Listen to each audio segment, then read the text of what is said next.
I have a long history in my life being interested in the state of Israel and what's going on there. I visited it when I was young. I've been to Israel, the Wall, Petra. I have memories when I was a teenager of walking the streets and being surprised that people there didn't even bother to lock their doors. And then kind of after that, I forgot about the whole situation. I know that I've always known that there's a long history. I was raised and I was around a lot of information that always put Israel in the good light, the good side of things, fighting the evil side of things. But that was before I started my philosophical journey, certainly before I became a libertarian. So I really haven't kept up with it or followed it in a very long time. I would say that I am very amateur in my knowledge of what's happening over there in that corner of the world. And for a long time now, I've been interested in getting caught up. I've been interested in finding somebody that's knowledgeable, not just in the recent history, but the full history, going all the way back, because this stuff might matter to make a libertarian evaluation of the situation. And that is what we're going to finally get to try to do today. I had been planning this show with a guy named Kasimir for quite some time. We had talked about doing it because he is very knowledgeable on sort of the deep lore of the situation over there. And I think we were actually going to have him on this weekend. He disagrees with me on argumentation ethics, and we're still going to do that show at some point. But yesterday on Twitter, when this situation blew up literally and figuratively, we needed to talk about this instead. This is the more appropriate, timely thing to talk about. So today's show is going to attempt to educate me. I'm the student today. I'm going to educate myself today. We're going to learn about the history of the entire situation, and we're going to evaluate it. One of the few places you're going to find online, we're going to evaluate the situation from a position of libertarian principle. So let's get into it.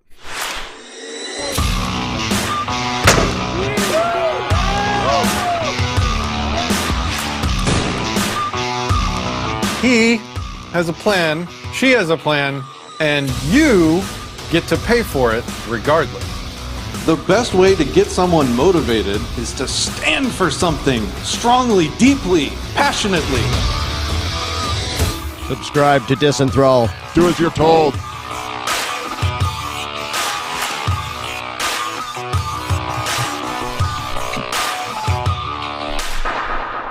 Greetings, resistance fighters. Welcome back to Disenthrall. I will be Patrick Smith. Today I have with me the Kasimir. How are you today? Hello, Kasimir Freeman, my pseudonym. I'm doing well, fine, but considering the events. Yeah. So yesterday we started seeing images on Twitter about showing images, video.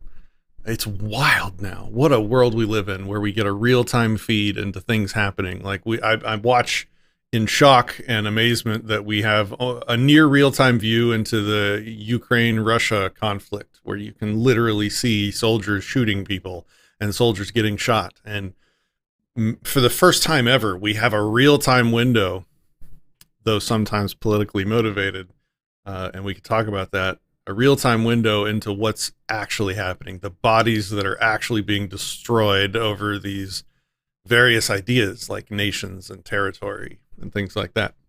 And so yesterday we started getting this horrifying picture about women, children, families, things like that in Israel.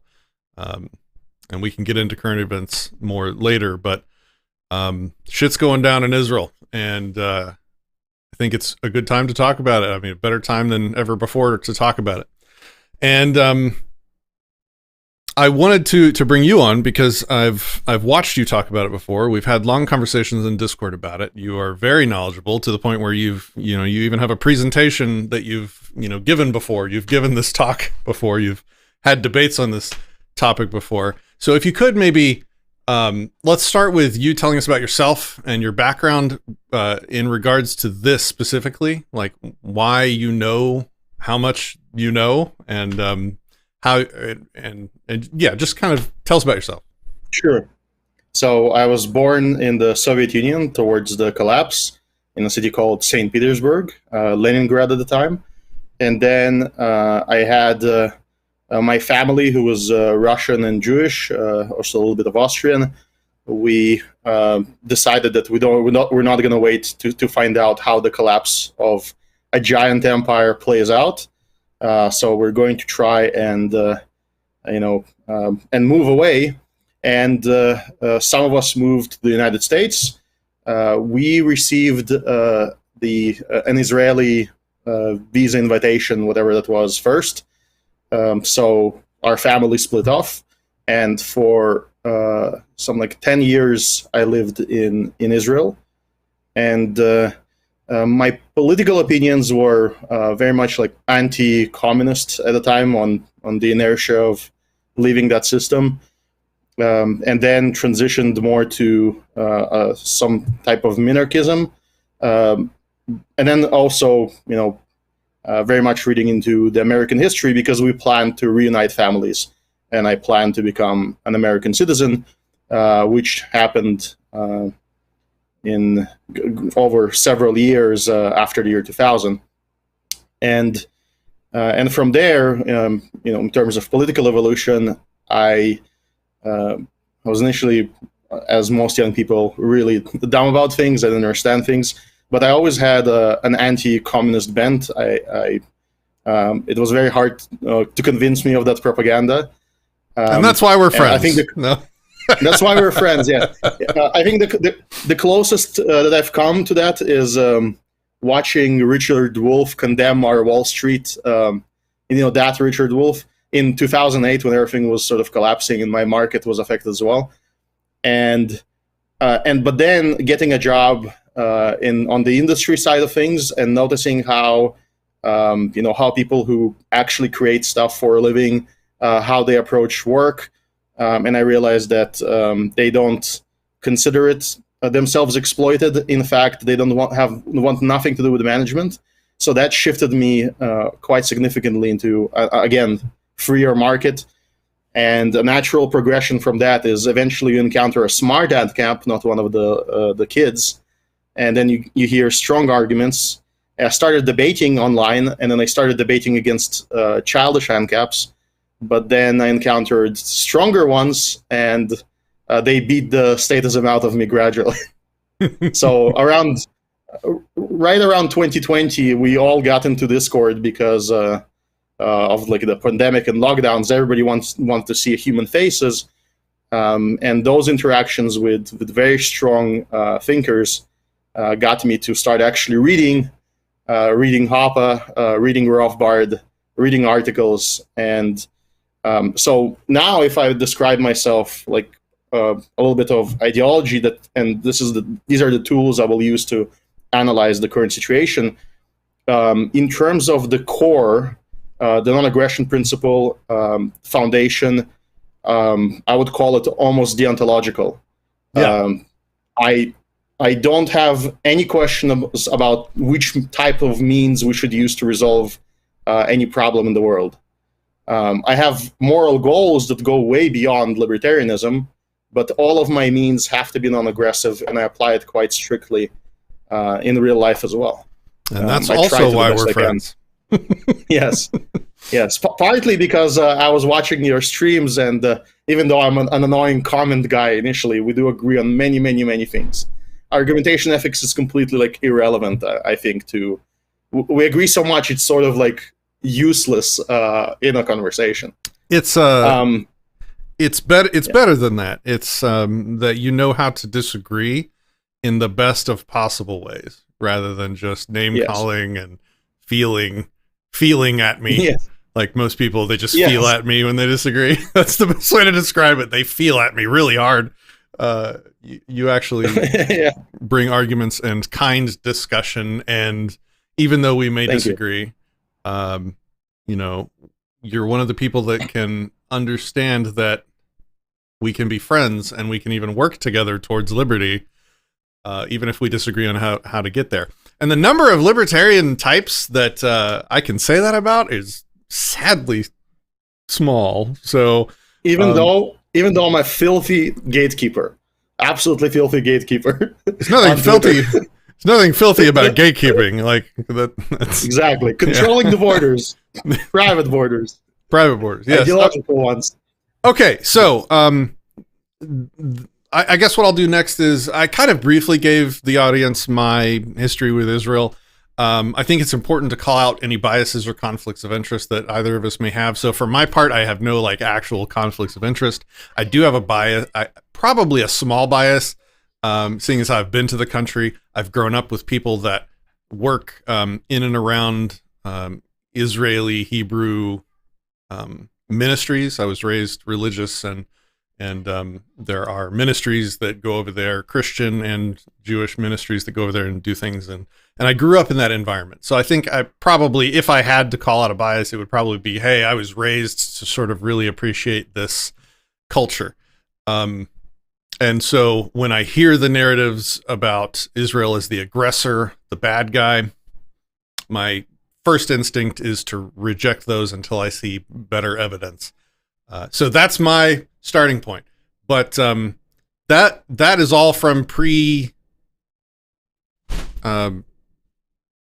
something just crashed outside of my studio. Sorry.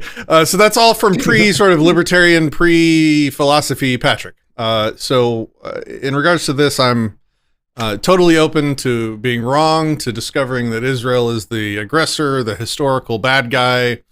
I'm also looking forward to finally being educated. I'm looking forward to learning how to best apply libertarian philosophy and moral evaluations to the situation. So that's where I'm coming from. How about you? What's your history with Israel? Why are you interested in this topic? Do you have any sort of biases or conflicts or anything like that? Yeah. I'm extremely biased, of course, but I'm also in the online debate space, and I really don't like garbage arguments. I think that when you have strong arguments, why use garbage ones? And when you have strong libertarian arguments, even better. So I do like starting from a libertarian perspective, and then if my opponent, which are most of my opponents in debates, are statists, then I can use a statist frame and just show them that even if I generalize to the level of a state, I can still, defend Israel compared to other states and nations. Okay, so that's your position. You're coming down on the side of Israel. I mean, we're jumping way ahead, but I'm just asking. Okay, so that's fine. So my bias, what I will prove is that there's a scale to it. I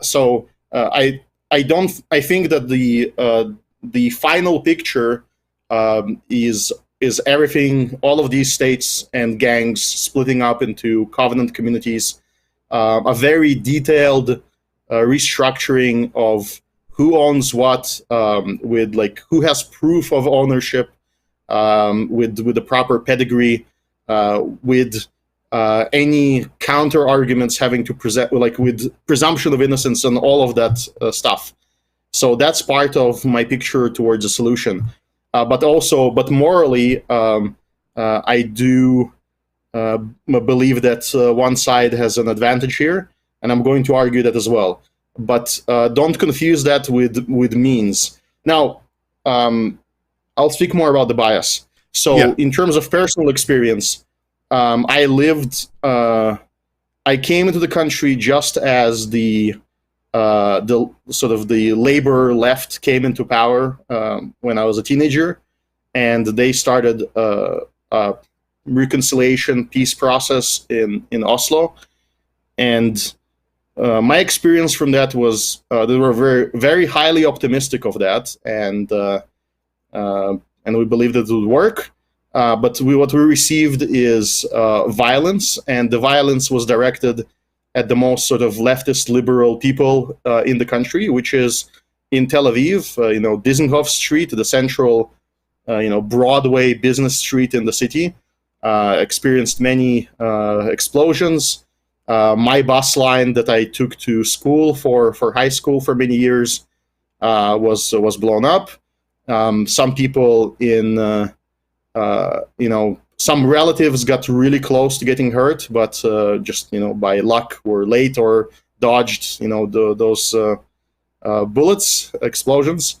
It wasn't as frequent, but it was like the way these actions operate is that they put you in a state of constant caution, fear, even, where if you drive on the same bus line, you can't but start noticing the haircuts, the facial hair, the bags, the clothes of everyone that enters, because you know that there might be a nefarious person, and when you see somebody suspicious, you get this choice. You get to get off the bus or continue driving. So if you experience that, I don't think you can say I'm unbiased. I'm clearly biased because I was on the receiving end of violence that I don't believe I deserved, because I don't think I have aggressed in a major way ever in my life. I've never performed a criminal act from the ANCAP perspective. At least I don't know, if you ignore some school fights with bullies and stuff like that. Okay. So, well, but let's. Yeah, sure. Go ahead. Go ahead. I was going to push us forward into let's get into the history, but if you had anything else you wanted to say on bias, go for it. But let's say about how do you work with bias? I think we have, and what is the libertarian frame? I think I see this might be important. I see libertarian rules as sort of like a game of chess. We have legal rules, and we tend to look at the world analytically as a chessboard. If someone owns a certain square, and he's the first comer to that very clearly defined square, then that's it. Everybody else has to ask permission, whatever they do there. However, I also recognize that our connection to the reality, even though reality is prime, I do believe in objective reality, and it's prime over us. We're just part of it. I do think that our connection is sort of heuristic. We match analytical identities with real identities. So a very simple example of this philosophical nonsense is words is that I'm currently seeing an image of Patrick and myself on the screen, and I recognize that even through the pixels that this is the same type of human. And I'm not essentialist about it, meaning even though I know that Patrick is a different human as he hears me, neurons are firing, the person is changing. Ostensibly, I'm not sure how many neurons from time to time, but yeah. There's a ship of Theseus effect. We still all recognize that these are the same persons. This is like a continuation of some identity. And those identities, they're not arbitrary. They emerge out of reality and out of the data stream that we receive. But we still have to match analytics. We don't have a perfect match. I can't tell you exactly how much land a farmer owns when he tills a field for the first time ever. And the other thing is, this is where we might disagree. I believe that there are two components to property. One component is the actual history. It's the historical first-comer connection with the thing with the means. And the second thing that we might disagree on is I also believe it's communication. It has to be, it's an interaction with others. Property is conflict avoidance. Conflict requires at least two individuals. And so if I'm not conveying that something is owned, there's sort of a gray area question of whether it's actually owned. But I don't think it will affect us greatly. But this is my general framework of analysis. I'm not sure that I'm pretty sure that we don't disagree. I agree with first use as the property ownership mechanism in play, and I also I'm not conclusive, but I'm pretty sure that I agree with Kinsella on the need to be able to communicate the borders. Okay, so let me just, this is a good place to begin this talk, especially because the title of the video is a crazily ambitious one. My goal at the end of this video is to be able to look at the audience in the eye in the camera and say the libertarian position on the Israeli Arab conflict is XYZ. And to make those evaluations, as we think about the history and as you teach me the history, the principles and the property norms in play is going to be the math, the equation that we use to form that libertarian conclusion at the end. So it's great that you brought that up. Like I said, I agree. The way we establish property is what I call the neo-Lockean property norm, which is you get there first, you make first use of it, and then to Kinsella's credit, I think you do need to demarcate it in some way to communicate the borders. I've talked about that in great depth on this channel previously, so I don't think we need to do a whole how does property work right now. Go back and look at other videos. There's a playlist called this video called "What is Property?" There's another one called "Why is Property?" Those are good videos that you can look at on this channel for how property works and why it works. So we're going to analyze the story of the location on the globe that we call Israel, I guess right now, Israel, Palestine, from the perspective of who should own the property. Because why is that important? Because whoever has the highest claim to the property owns the property, and who owns the property makes the rules for the property, and who makes the rules for the property determines pretty much all of the ethics that fall out of that. Who has the right to do what on the property? Who has the right to control other people on the property, kick them out, control them, deny them access to it, everything. So that's kind of one thing I'm going to be looking out as we learn the history. I'm going to be looking out for that kind of information. The other big part of this conversation, my last little tirade before maybe I hand it back to you to launch us into the history, will be the fact that morality, that ethics functions exclusively on the individual level. And one of the things that happens constantly exclusively when we're talking geopolitical politics, is they talk about nation states doing things. Israel attacked Palestine. Palestine attacked Israel. The United States is supporting Ukraine. We are sending money to Ukraine. Like we speak in these massive collectives, and that's all from an ethical, moral perspective, complete nonsense. The only thing that acts in the world are individuals. Now, individuals can group up and do things together at the same time, but that's still individuals acting. And to speak in these large collectives that include a bunch of people that aren't actually part of the behavior, or especially that don't consent to the behavior, is not only inaccurate in the extreme, it's really bad. Because to say that the United States is supporting Ukraine, bitch, I have nothing to do with it. I don't consent to my money being sent to anybody over there. I don't support them. I don't not support them. Well, that's another show that I think we might have you back on for. Like, I don't care. It's not me. Like, we're going to evaluate all this. Go ahead. Pure authoritarianism. It's pure authoritarianism. The state is the people. The people are the state. No, none of that nonsense. And so when you hear anybody else talking about the subjects that we're talking about, all the way up to the I think, smart people, Yaron Brook is an objectivist. He's smart. I disagree with him heavily on some things, and let's not get into that drama now. But even he, an objectivist, and I say that, and I point to an objectivist doing this because it's the most glaring. You would expect an objectivist to understand and think in terms of the individual before anybody else would, and he doesn't. When you listen to Yaron Brook tell these stories, he speaks in collectives as well, much to his discredit, but again, we don't need to go there. So the second half of thinking through this historically from a libertarian perspective, understanding property rights, the second half is understanding that we have to speak in terms of individuals and groups of individuals instead of these non-consensual, collective, non-existent, reified nation states.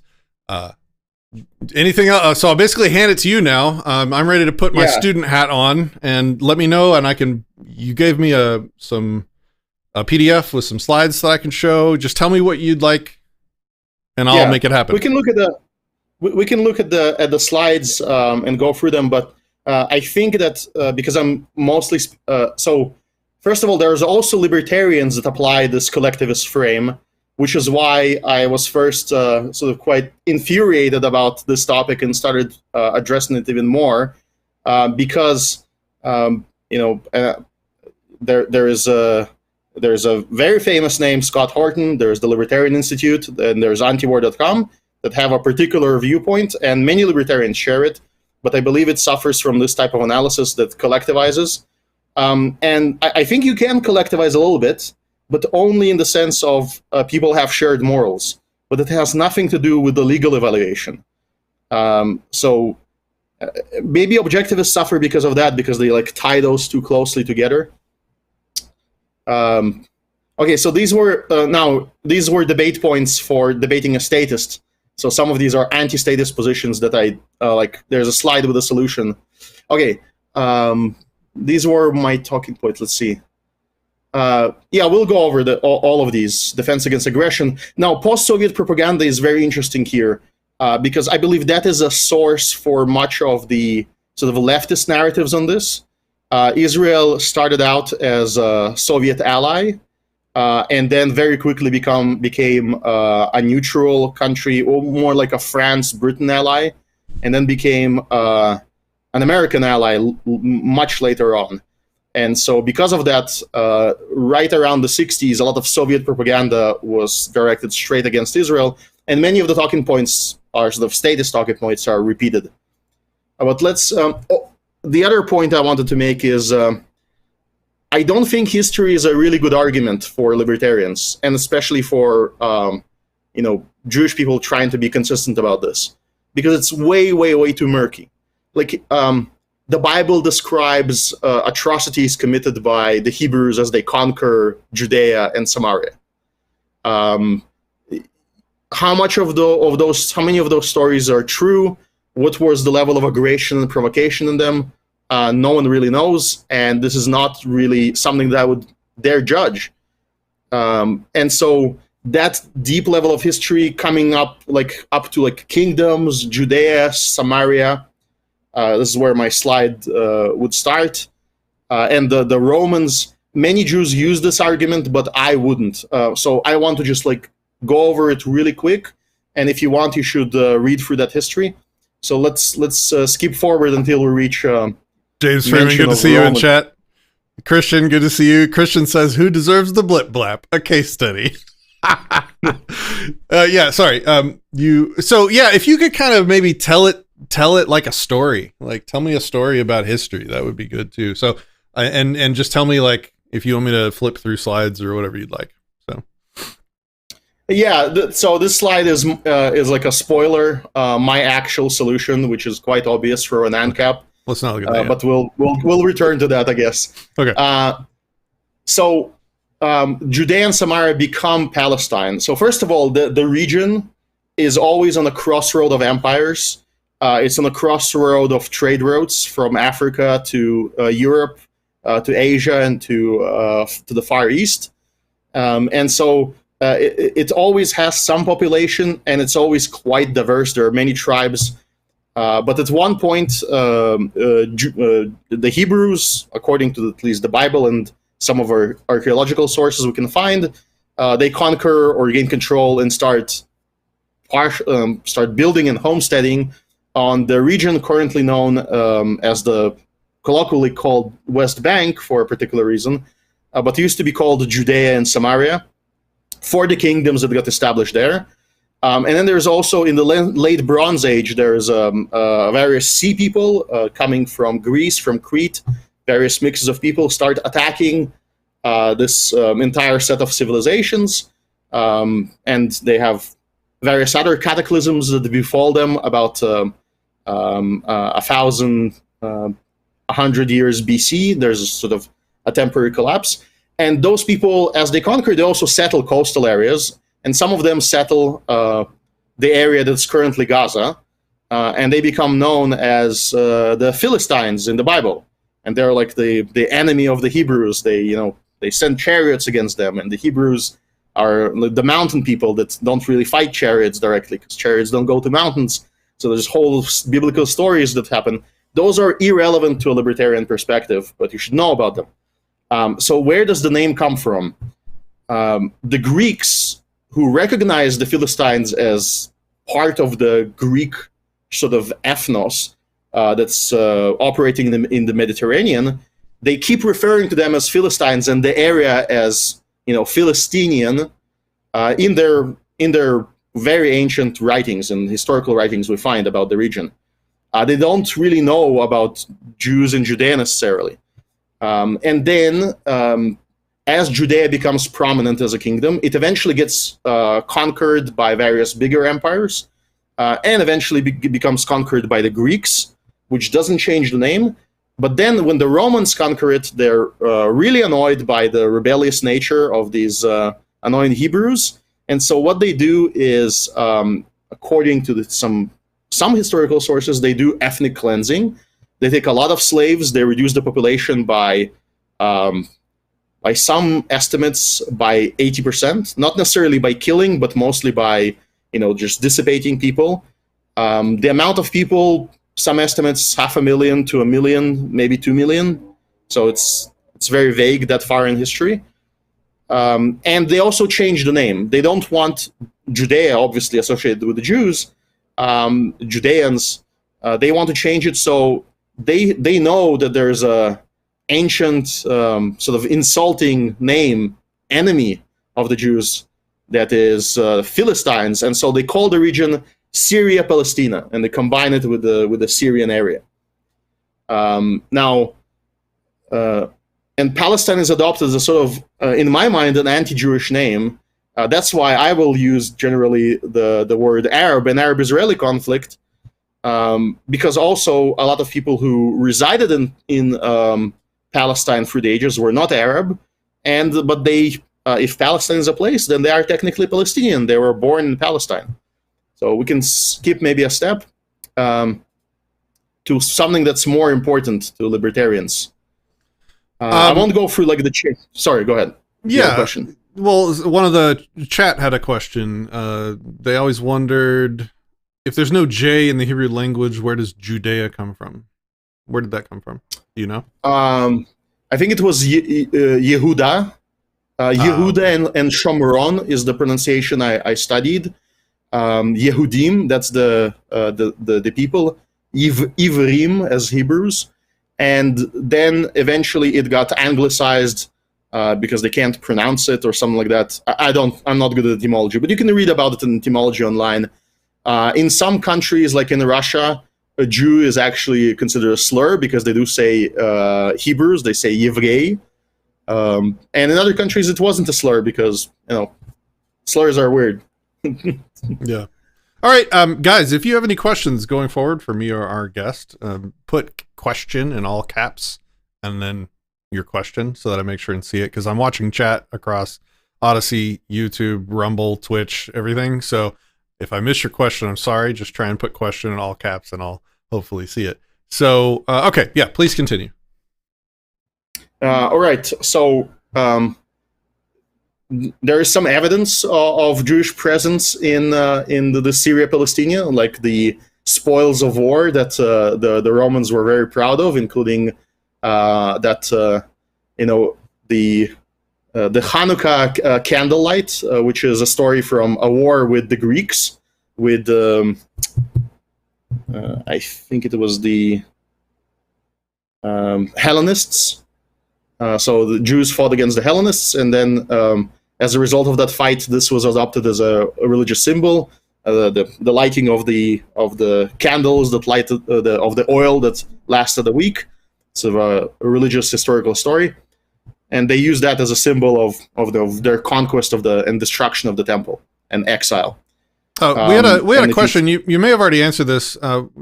He was wondering why they wanted to be anti-Jewish, and I think you had mentioned. Well, tell us again. Why did they name it an anti-Jewish name?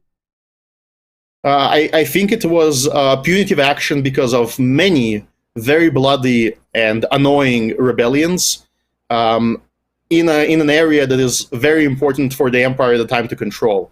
I'll give you some hints. I'm not an expert on that history as much, but I've heard that silver and gold and other important resources to the empire were coming from the east, from the Arabian Peninsula, and from the Far East, and were feeding the Roman Empire.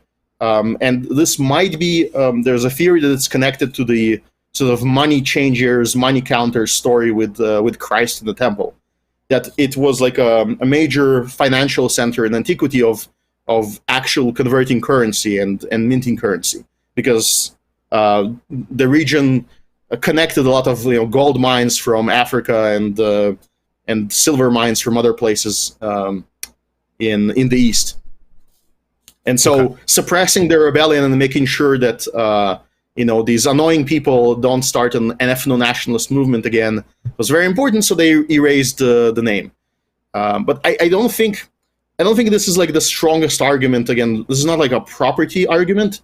This is more used against ethno-nationalists, because if you're in favor of ethno-nationalism, we're in case closed right there, because if you believe in Roman historians, then the Jews were the only major surviving people there that probably integrated everybody else. So if we skip forward, I'll try to speed up. Now, these are like various statist arguments more about continuous ethnic claim. There are genetic arguments that people use that I don't know enough to subscribe to.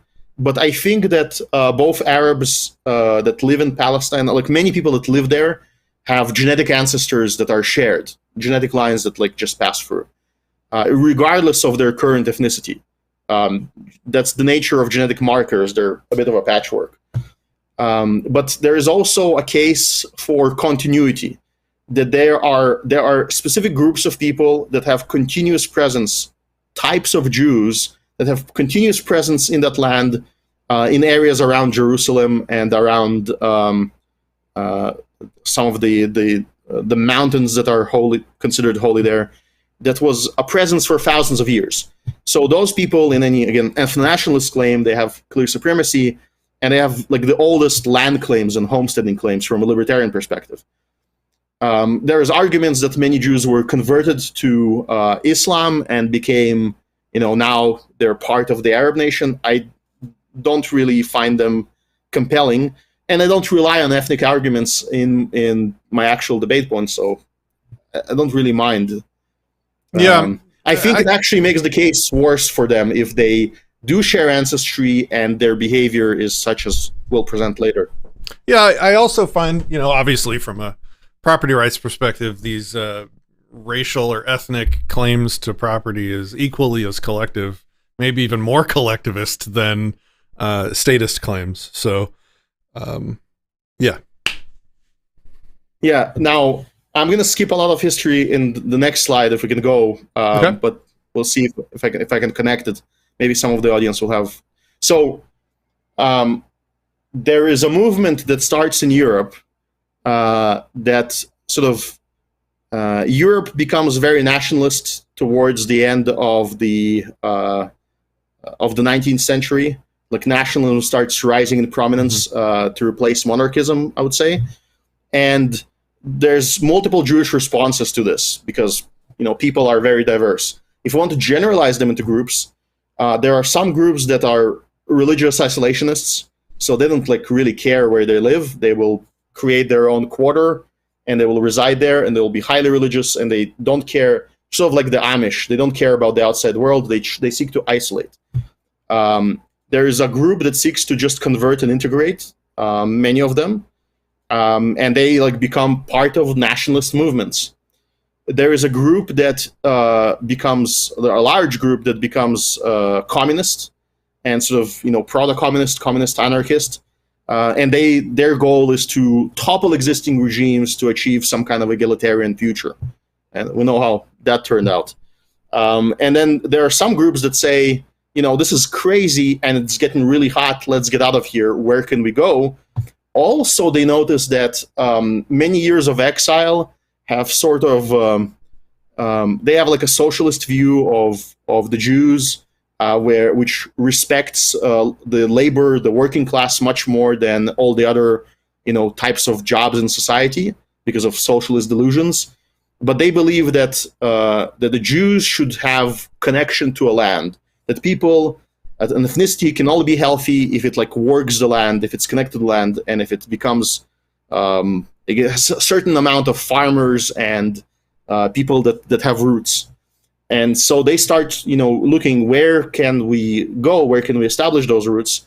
And the strongest argument for them becomes the ethno-nationalist argument, because they like Muslims and Christians and most other people in the world, from reading the Bible, they know of their connection. They have ethno-nationalism is very popular at the time. Well, they have a strong ethno-nationalist claim. They always say next year in Jerusalem, whereas in Jerusalem it's in the Holy Land, so let's go there. There are two things that happen. The socialist writers, and they get quoted by this, they start planning, well, how do we, take that land, expropriate it even from the evil landowners that are there, that are all probably conquerors, and how do we get it without getting detected in the process? Because obviously, other ethno-nationalists are going to oppose us. We see that throughout Europe. It's going to be a fight. And so they realize they can't fight over it. They don't really initially want to, I would argue.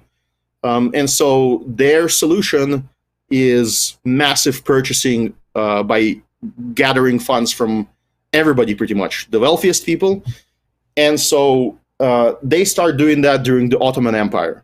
The Ottoman Empire restricts migration, very not libertarian of them.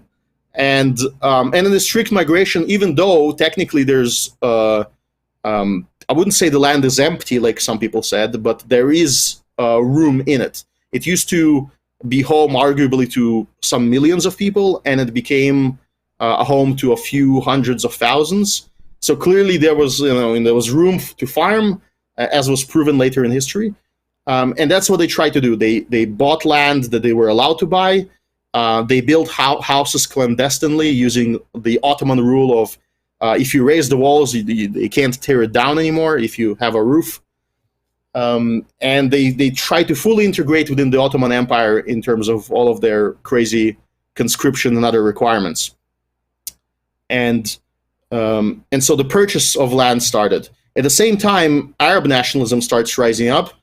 There are attempts by Egypt in the middle of the 19th century to take over that part of the country, and then the British Empire sort of helps the Ottoman Empire take it back.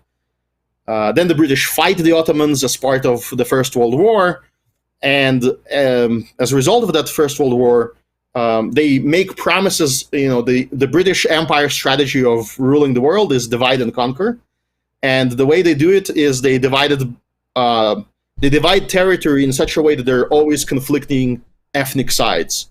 This is not evidence. This is more like theory, but you can check it out. And so they sign multiple agreements and they promise multiple things to multiple people. To the Arabs that fought alongside them, watch Lawrence of Arabia if you want to see a dramatized version of this based on real events. They promise them their own country in the Levant, and this becomes eventually Jordan, Transjordan.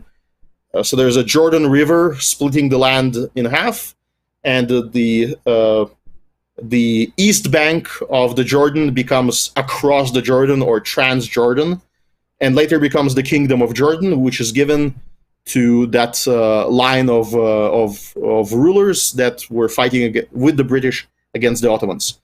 The other side remains as a British mandate for Palestine in the League of Nations.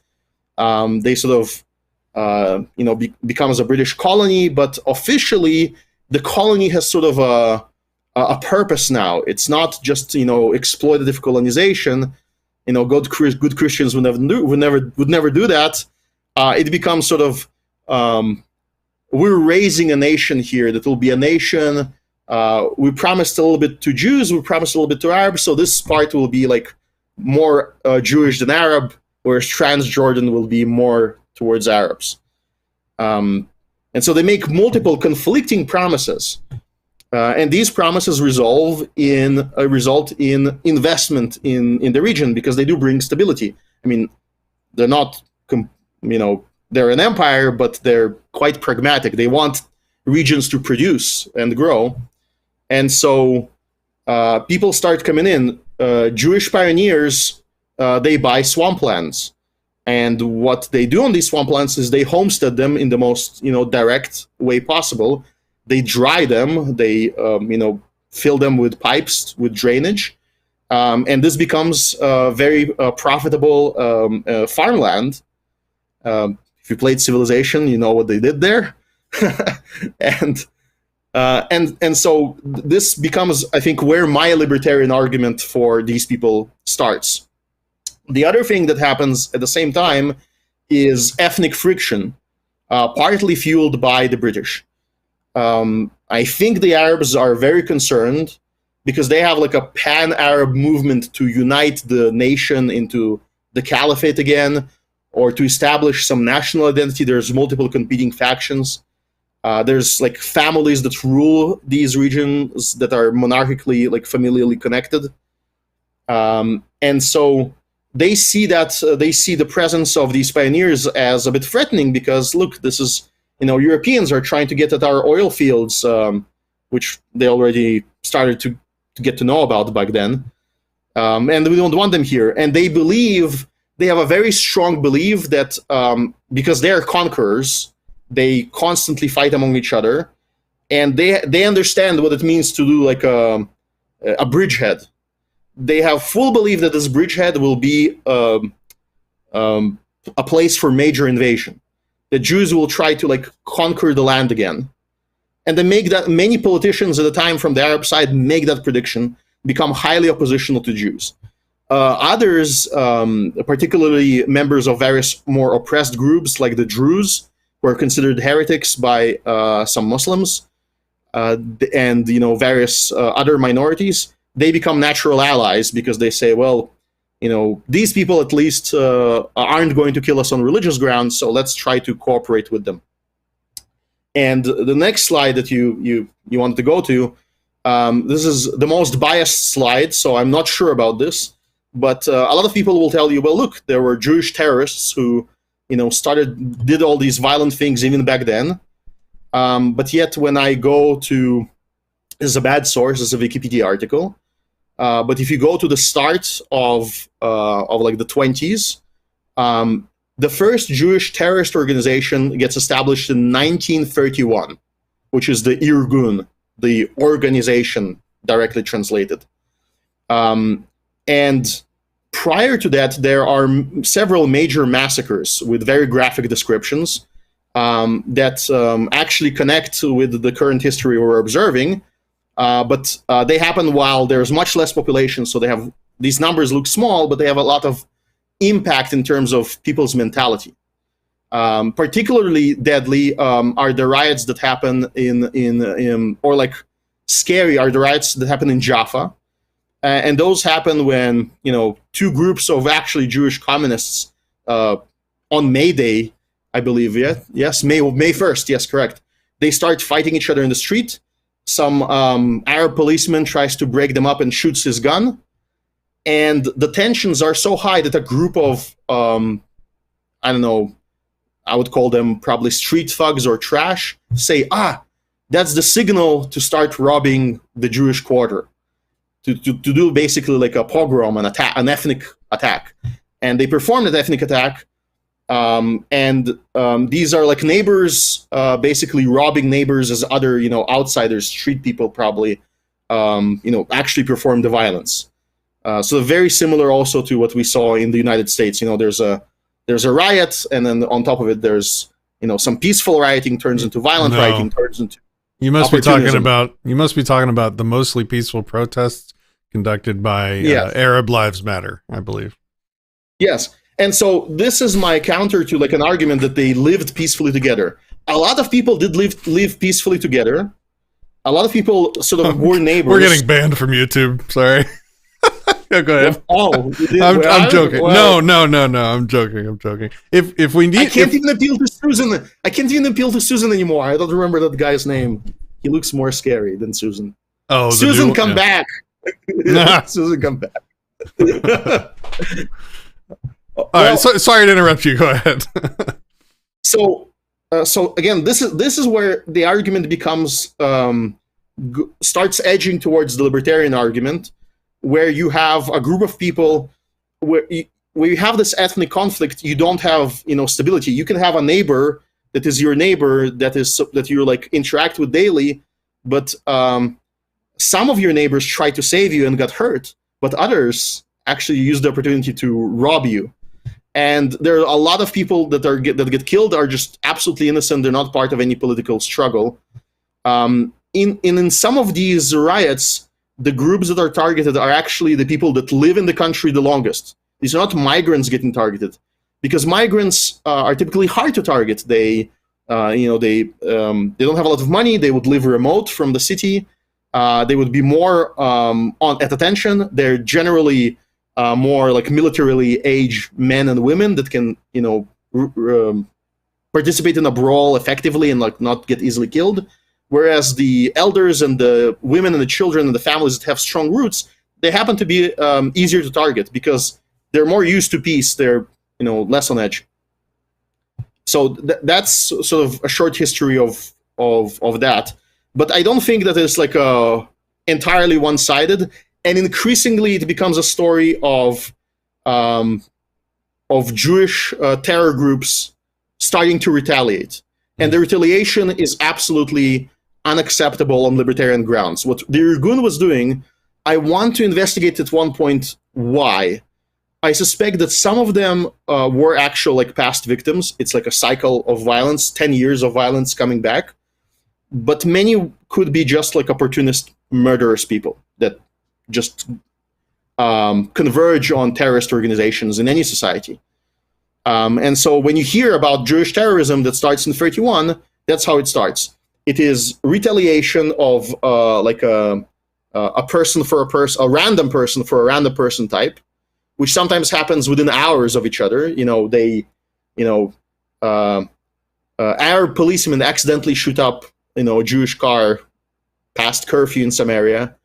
And then that results in innocent Arabs getting killed by the Irgun, and that results in massive riot where many more innocent people get killed. So these are quite isolated incidents, but they color the area as like that period as an area of unrest. And during that period of unrest, it becomes understandable that there has to be a certain level of separation. And so the reaction of the Jewish population is to establish the defense force, which they just call the defense force, the Haganah, direct translation defense. The Irgun, again, as I mentioned, becomes like an offshoot of that.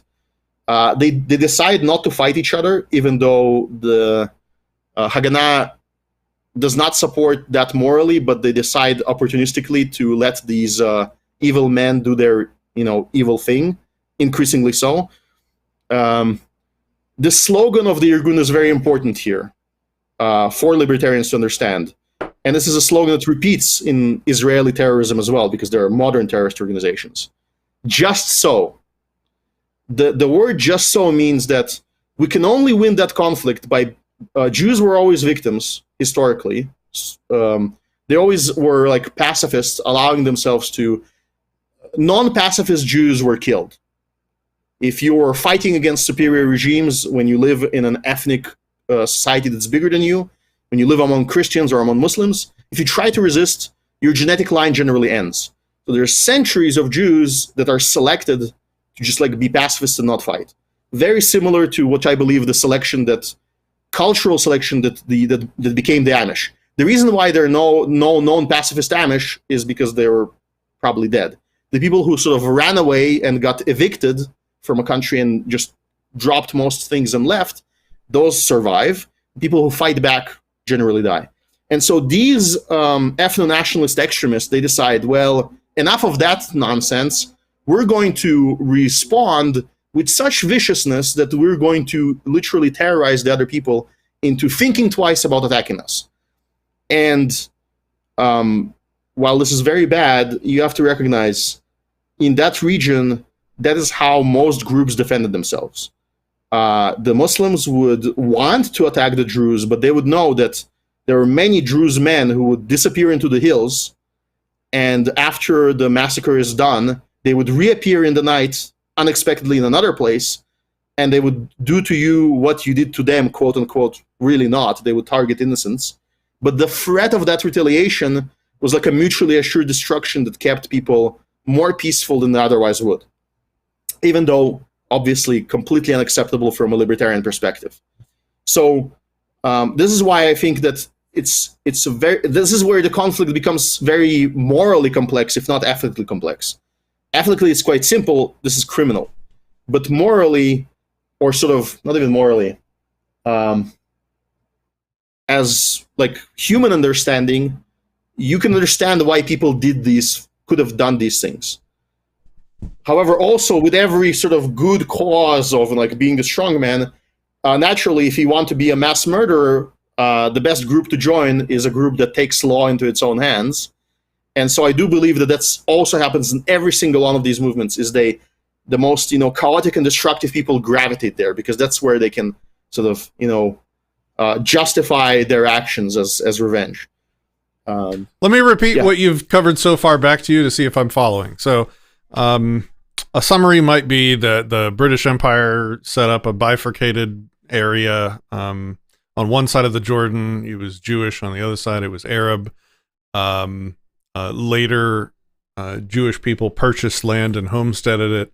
And then Arabs began, looks like, some riots and terroristic acts that were then retaliated against by Jewish people.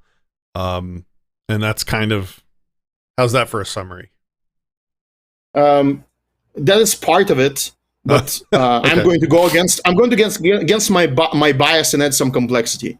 Okay. So if I would argue this with a leftist, he would say, well, listen, Kasimir, who did they buy the land from? They bought it from absentee big landowners, and those landowners probably somehow stole it from the few people that live there. Also, at the same time, as the area became more rich, and it became rapidly more rich, you can see that where Jews lived, population of Arabs rapidly increases. Where Jews are not allowed to live, the population remains stagnant. That is a fact I researched, and it's quite well established by several accounts. So they gravitate towards this area of economic growth, and that becomes an issue for Jews who have this plan to create an ethnic state, is that they can't have those people. And so there are going to be places where you will find a specific Arab farmer that probably abandoned the land. Then the land title was transferred out from under him, and then Jews came in and said, hey, we're the new landowners, by the way, go away. Those people combined with just migrants that were poor and became like a mass of a lot of very discontent people, partly justified, partly probably not. And so this is where the fog of history is very strong, and it would be hard for me to make a specific case. But I would say this. If you accuse somebody of aggressing, the presumption of innocence becomes very important. Who is the aggressor in the situation? This is like a key. I don't think it's a trivial answer. And you have to literally go place by place, lot by lot, claim by claim, to try to unravel this. I think the solution would probably involve some kind of a process like that. Also, let's imagine a person who was dispossessed and became, used to be a landless, then gained land, started to work in it, and got dispossessed and left it. The only person that they can theoretically engage with, right, and respond to the aggression of, is the particular person that evicted them.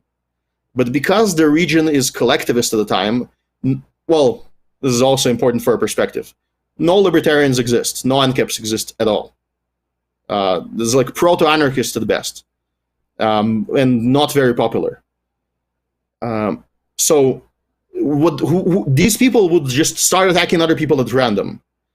And as soon as you attack like another member of a different ethnicity at random in retaliation or for any reason, particular reason, if you commit a deadly attack, you likely have no claim on any property you previously owned, in my position. Because somebody is owed that, could wager up to the maximum of your very life in retribution for your intent to commit the crime, even if you didn't succeed. That's from Kinsella and proportionality and punishment.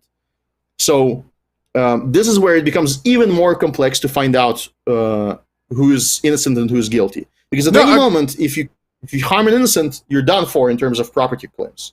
I agree. I think you, especially if you're committing murder, one of the worst things one can do, if not the worst.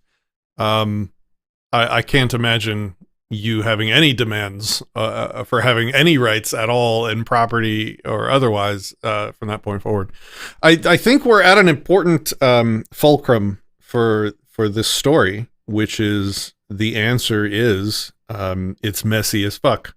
And it's individual to the property claim in question. And we can't make the grand statements that everyone else is making, saying the region belongs to the fill in the ethnic group collective or the... Because if you do, I will debate bro you, and I will probably win.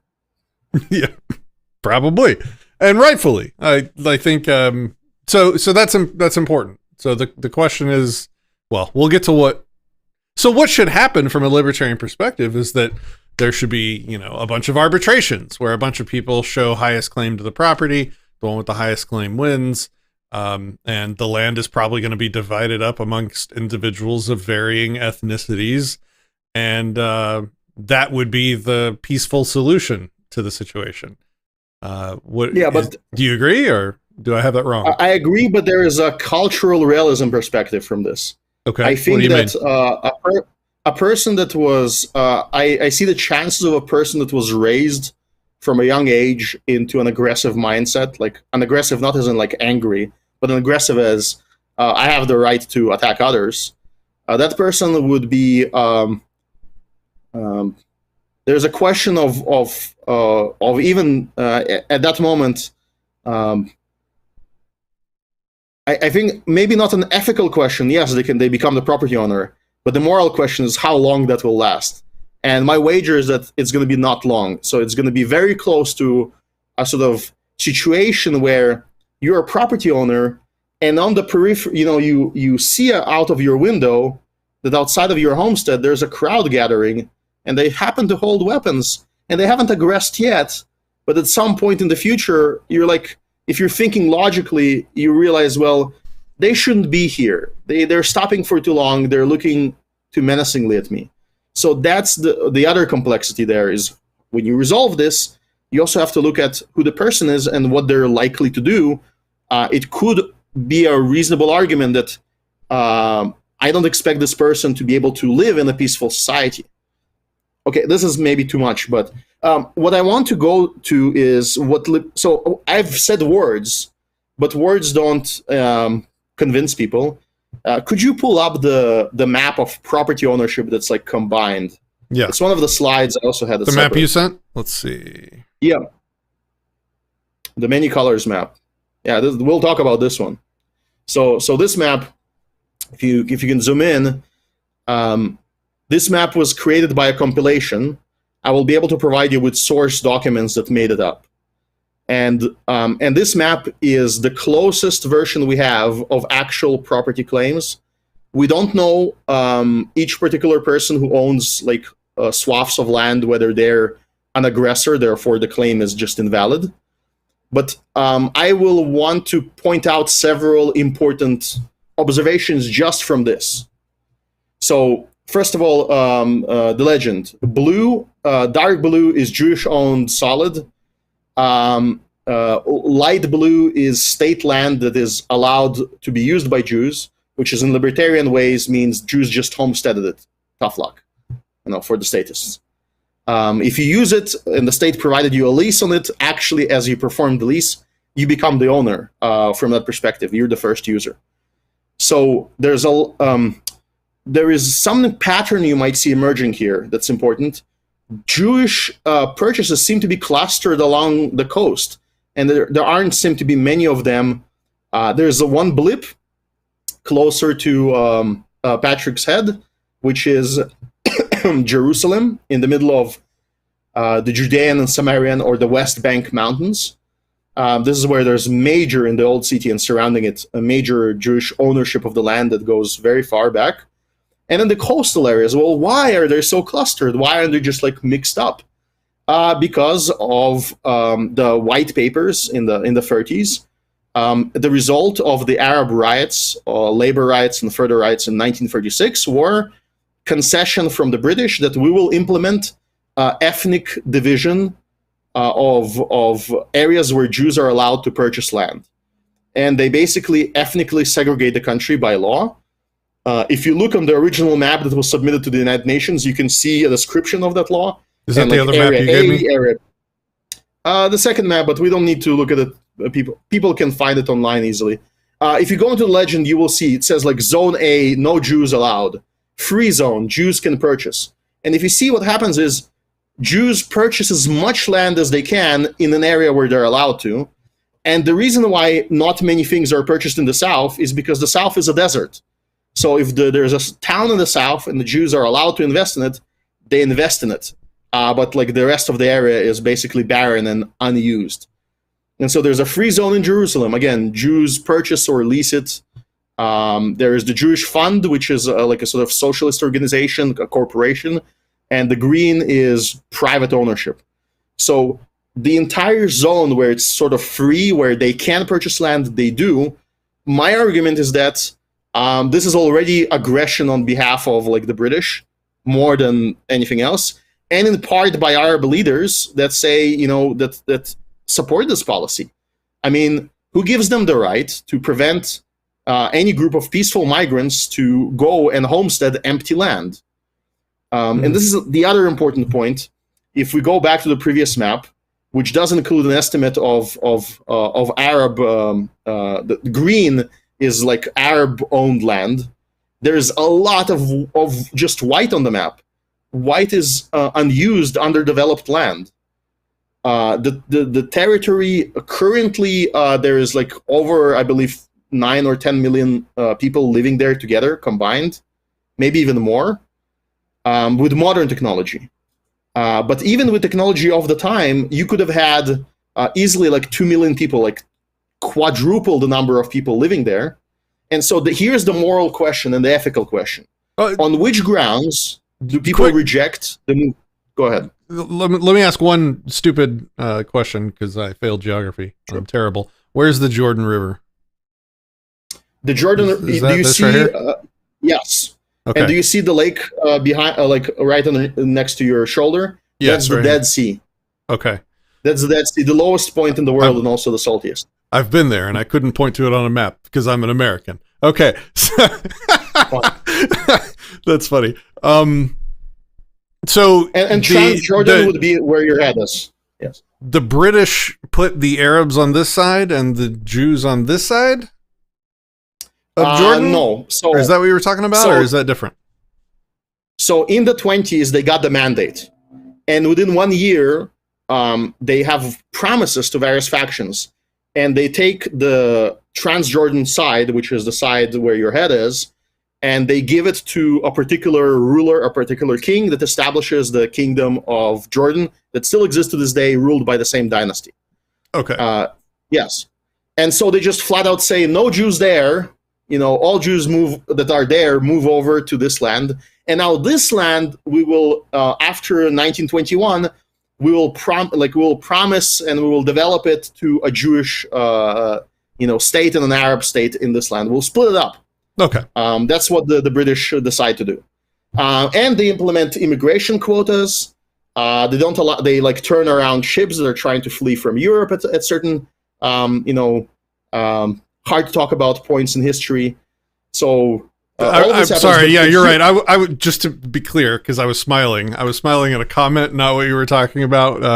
Alfredo over on Odysee pointed out, and I've been to the Dead Sea, and one of the things people do there is they go and they swim because you can float really easily on the Dead Sea because it's got extremely high salt content. And Alfredo reminded us a very valid point that the actual saltiest place on Earth is not the Dead Sea. It is a Call of Duty lobby full of 12-year-olds. So that's why I was smiling. I stand corrected. Oh man, we have a question, and then I'll let you. Then I'll get back to your moral question. I don't want you to lose your place because it sounded like you were about to make an important point. But Liberty Arts asked, isn't an individual lots and claims approach, if carried to its logical conclusion, not either ostensibly a giant game of Othello to determine sovereignty, or does such an approach effectively condemn the area being unable to establish a nation state?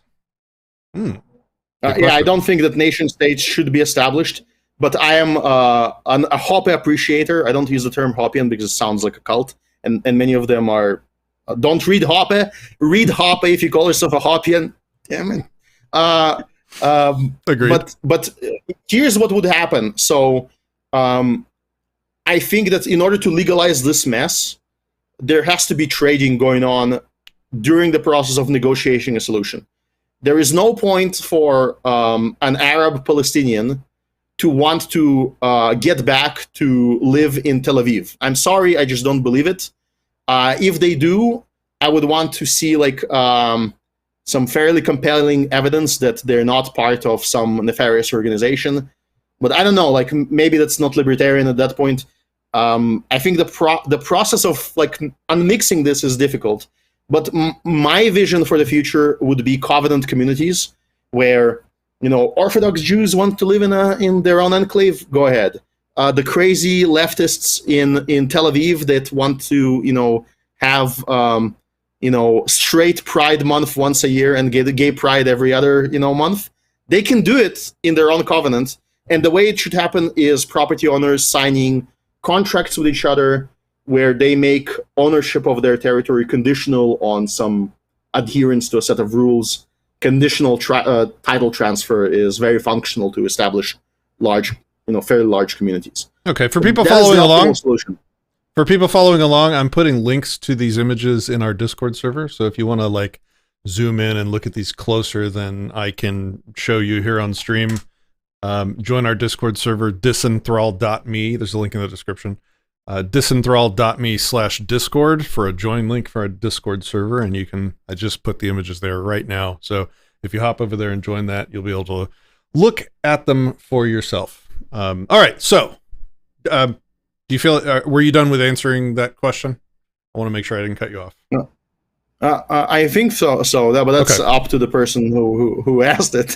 Fair enough. Okay, you were about to make a moral question. Where were you? I want to take us back there. Well, my moral question is to anyone who says, well, there's a lot of arguments that say, from libertarians that Jews plan to conquer the area, therefore they were establishing, all of these villages and buying all the land. Let's say that you're right. As a libertarian, if your means of conquest is to purchase land and defend it against aggression and then expand into the aggressor's territory and take it as retribution, then I'm sorry to tell you, but that's a perfectly libertarian conquest plan. You can plan ahead of time. One of the only libertarian conquest plans. Yeah. Is that provoke by your presence as a different ethnicity, a person that is disgruntled for whatever reason, to attack you. And then when they attack you, they lose everything. And you get to choose if they walk away and start their life fresh, or how high do you want to wager in how confident you are to convince other people that you were right in your defense. I personally wager against the death penalty, but I would understand the person that would want to take that risk. Because if they're wrong, then they get to pay the price. But specifically to this, so here's a question. These questions have to be answered by any statist and any libertarian making a collectivist argument. Why are you not allowing Jews to migrate there? Why are you calling migrants colonizers? Let's say the migrant says, somebody on Twitter told me today, why are you defending, armed colonizers? Well, because it's a colonization by purchase. The other thing is, libertarianism doesn't exist.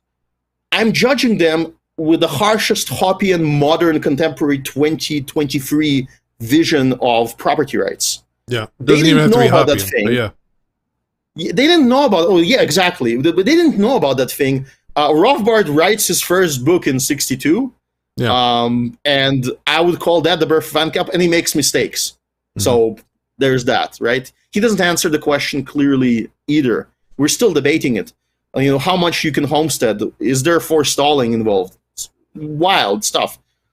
they don't know this. They do their best. What is their best? Their best is to come there and to say, we accept anything. Allow us to buy territory only in those regions, we'll do it. Allow us to buy it elsewhere, we'll do it. Allow us to create a state, we'll do it.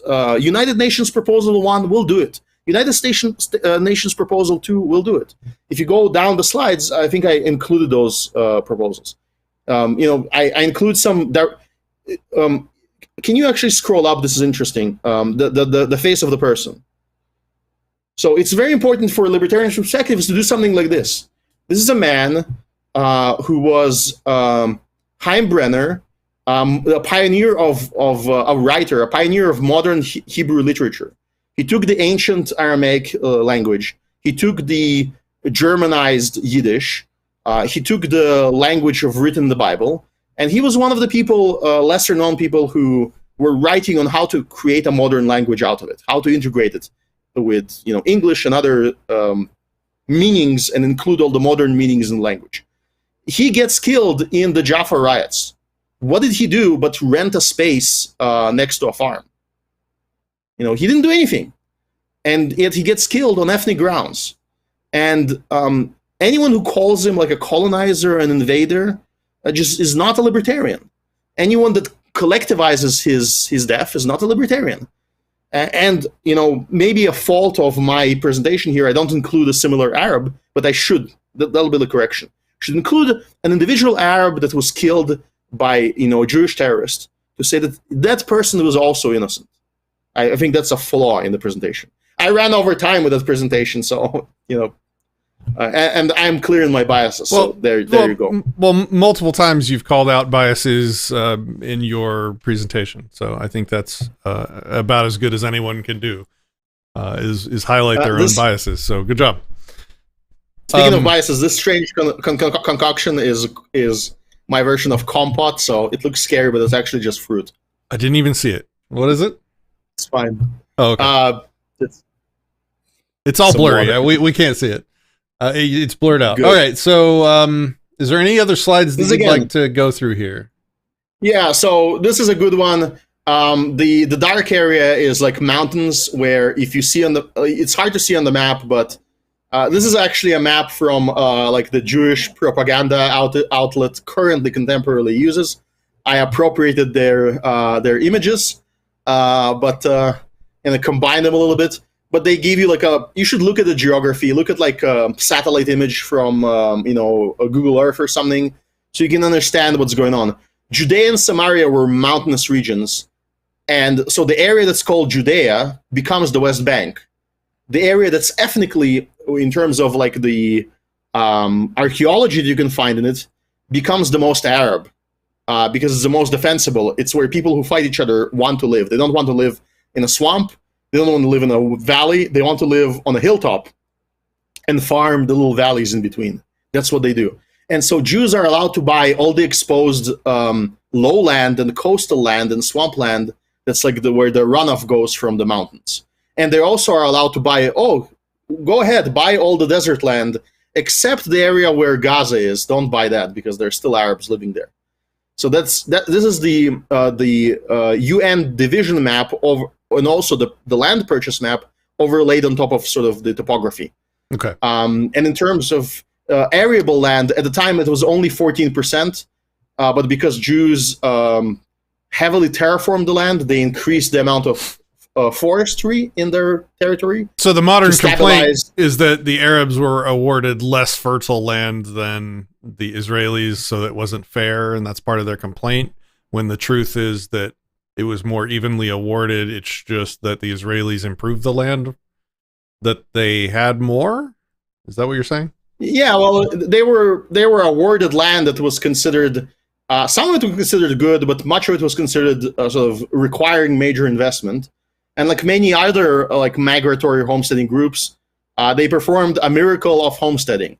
I like to talk about the same miracle performed by Russian new believers in Brazil, and the Amish are performing it every day in the United States. Just come in, they take land that's cheap and then they make it land that's highly profitable, and it draws people in because you have a supply of cheap food and a need for manual labor. there. Okay. Again, this is what we saw this. And if we skip forward, maybe... Okay, this is very important. This is the map you were going to show. So show your version of it, maybe. I will, but before we do, we had some good questions that are in my head, too. I was kind of saving for the summary, but we can address it now. Alfredo over on Odysee points out, but when they conquered by purchasing, weren't they purchasing it from the British government, who doesn't have a valid claim to the property? So wouldn't it make the victims of the British be the rightful owners, and the purchases were invalid? Like, how's that argument? If there's a direct case of the British taking land from an Arab and giving it to allowing a Jew to purchase it, that would be like a clear violation. That purchase would be fraudulent, and the land doesn't revert. It just continues to be owned by the original owner. The closest argument I've heard to that of like something like this happening was not the British were not doing that, actually, because there was a lot. The only contribution the British really did was they maintained property rights in general, but they maintained ethnic segregation. So they established the reason why Jews didn't buy more territory in their ancestral homeland, because that would put them too close to the Arab villages, and segregation was the sort of the end game. Now this map, sorry, can you repeat the question? Maybe I didn't answer it fully. Oh yes. So let's look at the modes. Yeah, the question was when they conquered by purchasing, did they purchase it for people who had valid claims? Because I mean, and then wouldn't the answer be like, yes. Okay, well, and wouldn't the answer be it depends on which piece of land we're talking about, because it also depends on how far back in history you go, and who has living descendants, and it just go ahead. Sorry, but here's the problem: if you're going to start generalizing, then you look at the map I just presented you, then how can you generalize that a land that was full of swamps and it was considered undesirable, where populations were very little, and where most owners were absentee because they couldn't defend on it? They lived somewhere in Turkey, they lived somewhere in across the ocean, and just had a claim. And the Jews were like, well, can we homestead it? And the British government says, no, you can't homestead state land. You can only lease it. Okay, let us lease it. Okay, fine. Well, who owns that land? It's an Arab. How can we buy it? Oh, well, we hire another Arab to buy it, and then we purchase from him by paying a bribe to make sure they don't know who they're selling to. And this is all, again, perfectly legal. It's not your, place to decide who the second person is going to sell to. You don't make a decision at that point. So we have like several options. If they lease land or buy land from the state, then the purchase is irrelevant. What's relevant is that they're homesteading, and then they're first comers, no problem. Unless the state took it from somebody. Exactly. If the state took it from somebody, which I don't think is the case there at all, it wasn't a necessity. Why argue that? Well, at least educate me then. Find me a specific case. I will just concede at that point. But I don't think that there's a lot of it. The British were not. There was enough chaos there already for the British to successfully rule it. They didn't need to add more. To that. In fact, I think they realized what a mess they made pretty early, and tried to minimize the uprisings that were about to come. So it would be strange for them to actually add fuel to that fire. Okay. What added fuel to the fire was the fact that most of the barons that owned the land, the bad land, were robber barons, and so Arabs believed that wasn't their land to sell. But again, every claim has to be lot by lot determined, and then we have the probability argument. If somebody some institute that's libertarian wants to make a generalization, I believe my generalization is just stronger, and I'm willing to concede every exception. But if we're going to generalize, which many people are tempted to do, let's generalize to what's heuristically true. It is heuristically true in my mind that the attempt was the most peaceful attempt to establish a country that you can probably find in human history, maybe except some migratory people like Amish, going out into the jungle somewhere, like actual pure homesteaders. they are definitely have like the strongest claim to land anywhere in the world. But like besides that, like in terms of a modern state, find me something that was this peaceful, and again, intentions, unless the intentions are criminal, libertarian criminal, they don't matter. It doesn't matter what somebody says in a quote that he wanted to create an ethno-state. We might say that's not moral. You should have like a multicultural, diverse society. But that's not your business. Your morality is not their morality. What matters is the means. And the question is why? Like, were the means non-aggressive because they're nice people and they just like were morally superior to everybody else in the world? I doubt it. I think it was just happenstance. That was the only thing they were allowed to do. They couldn't fight. The British were too strong. The Arabs were too strong, and so they used politics. They used political pressure, but political pressure against what? Against illegal, by libertarian standards, against aggressive means of preventing migration. Preventing migration to a territory that was never mono-ethnic. It was always multi-ethnic. And in terms of ethnic strife, Arabs were, to a large extent, conquerors there in a series of such. So, and had like many oppressed groups that put their legitimacy to question. If you regularly massacre the Druze, how many military-age men in your society are non-aggressors? The amount is actually quite small. So this is all where it becomes complicated.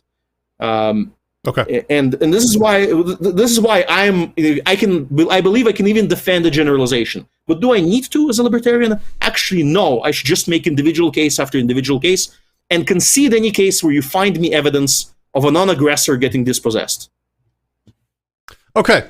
And we're going to get to our conclusions pretty soon, but let's do this map thing, because on Twitter there's these maps going around. Show us that map.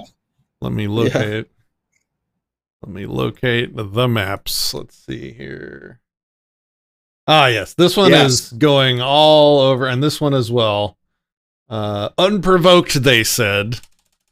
Let me blow this up so people can see it. Unprovoked, they said. 1946, it was mostly Palestine. And now, by 2008, Israel had taken everything, which is a provocation. Yeah, yes.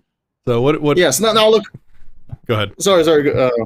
So like now look. This is now that you've seen the property maps and you saw what a patchwork and what like a mesh it was of different claims, and a lot of space that was completely unowned, that was state claimed, which is nonsense by libertarian standards. You see what beauty these maps are in terms of propaganda. Every land that is not watch out. Yeah, every land that is not that wasn't porn. That was we'll get to it in a minute.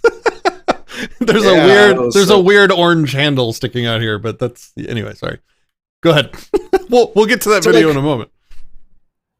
So first of all, the word Palestine there, just so you understand, Palestine was the entire region, including Transjordan. So if they say 1917, for some reason they spared Jordans of the guilt of stealing Palestinian land. How come? In terms of territory, that 70% of the land is now Jordan. Why is it not appearing on the map of 1917? Convenient. And then they say, look, 1946, the Jews own only that land. Now, what they did there is they filtered it. They reduced it by a lot. They removed all homesteading instances. And then they claim that everything else is Palestinian, and only those locations are Jewish. But that's meaningless. That's an ethno-nationalist, non-libertarian claim. Maybe that entire area should be Armenian. Armenians live in the region. Maybe it should be all Druze. I don't know. Like, which ethnicity should rule it? But they say, oh, it's Palestine. And what they imply by this is an ethno-nationalist claim, because when they say Palestine here, the creators of this image, they say Arab. This is why if I want to talk and make a strong case for myself, I would never concede to you in a debate that this is an Israeli-Palestinian conflict, because then I would be conceding that Jews don't have a right to be called Palestinians. But I will never concede that, because there are Jews that were born back when Palestine was a thing. And so, there is no argument where they don't get a share of the sovereignty in any democratic sense.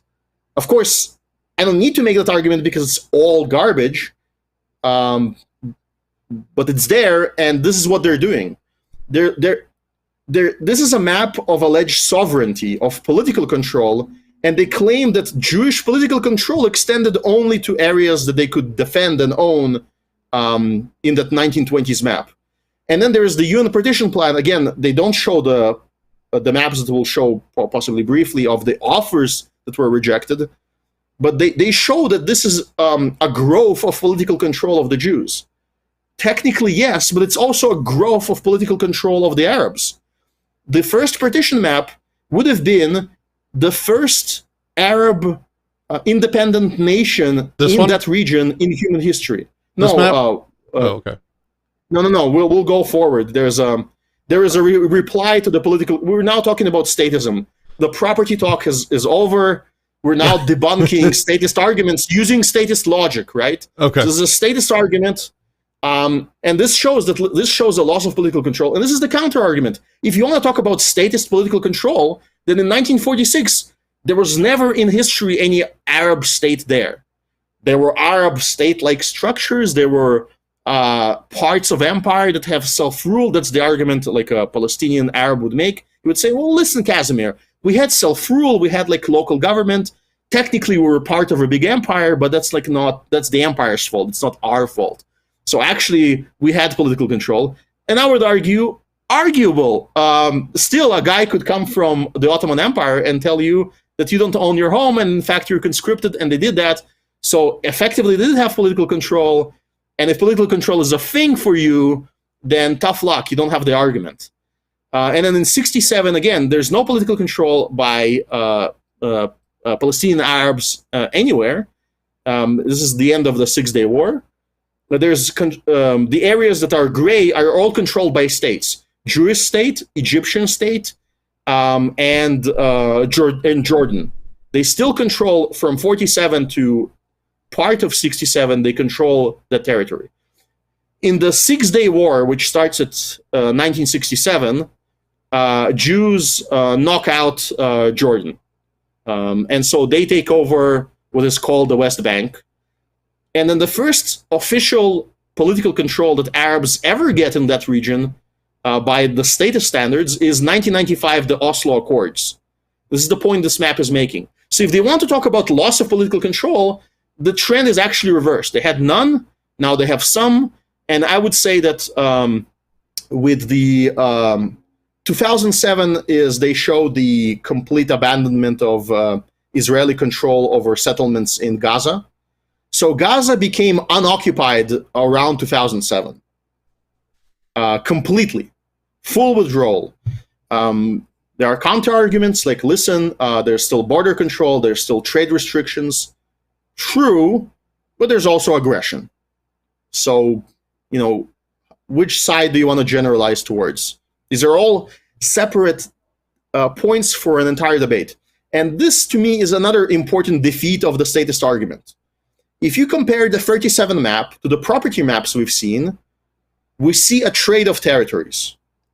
Jews trade a lot of territory in the south and around Jerusalem, which becomes like a government-owned social land of United Nations control. That's that little gray outline with access to the sea. So it becomes like some kind of a free trade international zone that controls Jerusalem, where like everybody is respected, which bisects Jewish land. And Jews control the north, so Arabs lose some land in the north in like a land transfer deal of some sort. Which is, again, this is not libertarian. You can't do a land collectivist transfer and force people to abandon their land. But in terms of how you do things as a statist, is this like the most aggressive plan you could have at the time? No, it's in fact the least aggressive plan you could have had at the time. And the Zionist leadership, the evil, nefarious, conniving Zionist leadership, don't ban me, YouTube, they accepted that plan, and the Palestinian leadership at the time rejected it completely. This happened right after the revolts.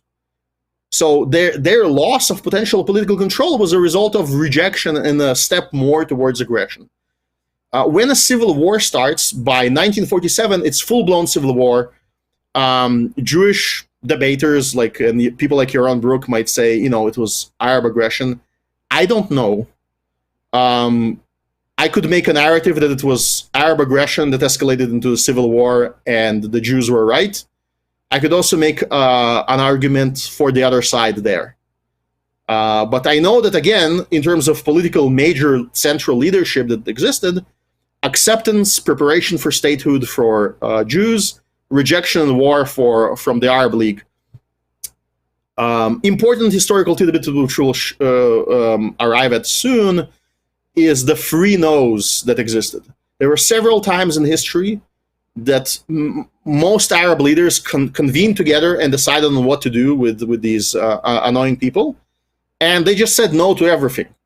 No negotiations, no peaceful settlement, no trade, just total war, and if we can, destroy them and drive them out into the sea. And when you hear a chant from the river to the sea, that's where it gets sort of born. Now, I don't want to collectivize all Arabs. I did just now, but to be fair, there are many who don't subscribe to any of this nonsense, and some of them even become victims in this conflict. So we have to track them down and recognize that if that family has a history of, we can't find any history of aggression by any member, then tough luck if their land is in the center of Tel Aviv, and if their little patch of land sits in the middle of the Ministry of Defense, then screw that building, tear it down, and give them back their land. That has to be my argument. I might say that this is a argument that won't even function from a statist perspective, but it's type of a tough luck situation. Yeah. So if you want to be serious, investigate it that way. Provide me with evidence. Provide me with, this family. If you, Kasimir, don't show me that they aggressed, then tough luck, give them back their land. And I would say Israel is wrong in that instance. Supreme Court of Israel is wrong, and so on and so forth. Okay. Is there any? But also, go ahead. Sorry, go ahead. No, I was just kind of. Let's push us forward and kind of let's get some modern times here. Unless there's anything else important that we need to go through. This is the last complication. The Okay. last complication. So obviously nobody ever collectivizes, right? And let's say somebody tells you that Arabs were willing to live peacefully with Jews. This is the map you use to just completely debunk that argument, immediately knock down dead. As a political entity, at least. Maybe on an individual level. But as political entities, what they did is they collectivized the guilt of all Jews. What this map shows is after the civil war was basically won by the Jews, and after Jews, as a result of that civil war and upheaval, there was a lot of evictions, some of them legal against aggressors, some of them illegal against peaceful people. The response to that collective action against Palestinian Arabs, that again was only partially justified, I would say, the response was to collectivize the guilt to all Jews around the entire world and to evict all of them to Israel in steps. In some countries, it was pure racial segregation and just go away or we will start killing you and don't take anything with you. It was that extreme. And that is in the hundreds of thousands of people. In some countries, it was the country doesn't really like Jews anymore. We don't feel safe here. We will voluntarily sell everything off and leave. And many people did that as well. In other places, we are, patriotic people. Suddenly, the prophecy has occurred. We have a state. Let's actually spend next year in Jerusalem. We sell everything. We're out. It's there's a gradient of various responses to this event.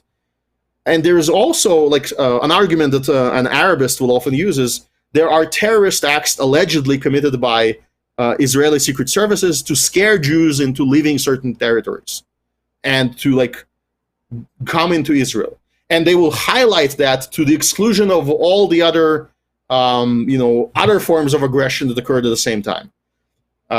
If I see strong evidence for that, which I'm like on the fence on because of who the accusers are and what their interests were, I would just probably accept it if I don't find counter evidence. But I don't think that paints the whole story. And the question to the Arabist and the pan-Arabist in this equation is, if Jews were part of your society, people of the book, people that didn't really pay high jizya, didn't pay high tax, and were generally respected, weren't even conscripted, a big blessing, how come as soon as you had one problem with them as an ethnicity, you collectivized it and made many of them leave your territories? And the answer is that is how things are done there. This is how things were done to the Christians. If you go right now to Coptic Christians living in Egypt, they live with their mouths sealed in terms of political speech. If they speak out against any of the regimes use them as pawns. They conscript them into the military. They use them as enforcers. They use them as a middleman minority in a similar way like medieval Christian leaders would use Jews in their territory, which is to use them as like a scapegoat that, because you know that they're on the precipice of ethnic cleansing, you can become their friend, sort of, and you can force them to become your enforcers on various things that are considered undesirable in the population. So that is like the region is very, very much medieval in that sense. Now, does that affect the conflict on the level of an individual Arab living in the Levant and potentially having their home occupied by a state? No, it doesn't. But it does put a question any type of statist argument. Statists have to answer this, while libertarians don't. Libertarians can say, yeah, Kasimir, that doesn't matter.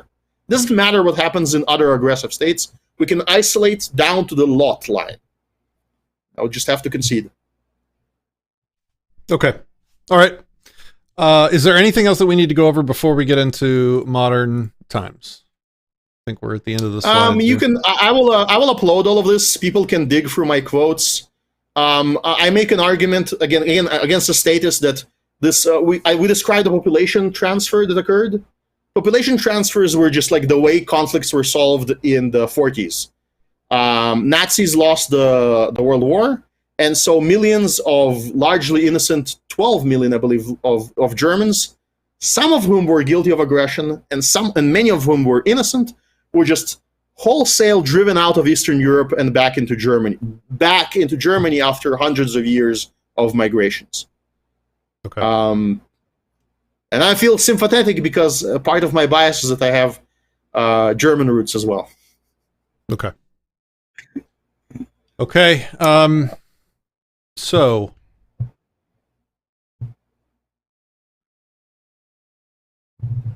now is the tough part, huh? Let me get a couple of questions, and then we'll get into what's happening today, and then provide the sort of libertarian conclusions on it. Let's see. Matt R says, harsh opinion. Israel doesn't exist. It's a state creation for a collective that never had a claim to any land and was essentially homeless. What do you have to say to that? The first half I agree. The second half I disagree. I have a problem with both extreme collectivism and I would call extreme individualism. I do believe that people have moral collective goals that are fine. You might not like. Here's an example. You might not like that Japan is for Japanese people, but if they keep their means non-aggressive, which they currently are aggressive, but if they could convert to a covenant community and tell you, no gaijin allowed, get out, and you would have no argument against them. So I disagree that the Jewish ethnic claim is zero because I've found evidence of it like myself. You go down to Caesarea, you stick a finger into the ground, which is highly illegal there, into like a banana groove, and as a child you can pick up a clump of land and it would be filled potentially with artifacts. You could find a Roman like a piece of Roman clay, you could find Jewish clay, you could find like all the past conquerors. The land is teeming with evidence. And in fact, one of the ethnic Jewish claims against Arabs in modern times is that they control the Dome of the Rock and everything underneath.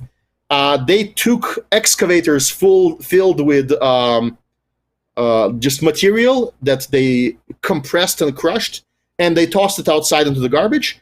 An archaeologist came in and found evidence of every single slice of history, including Jewish times, down to the things that date from the temple. Outlaw Barber. Sorry, go ahead. Oh, I thought you were done. Outlaw Barber. Yeah, I'm sorry. Okay, Outlaw Barber has a question that I share.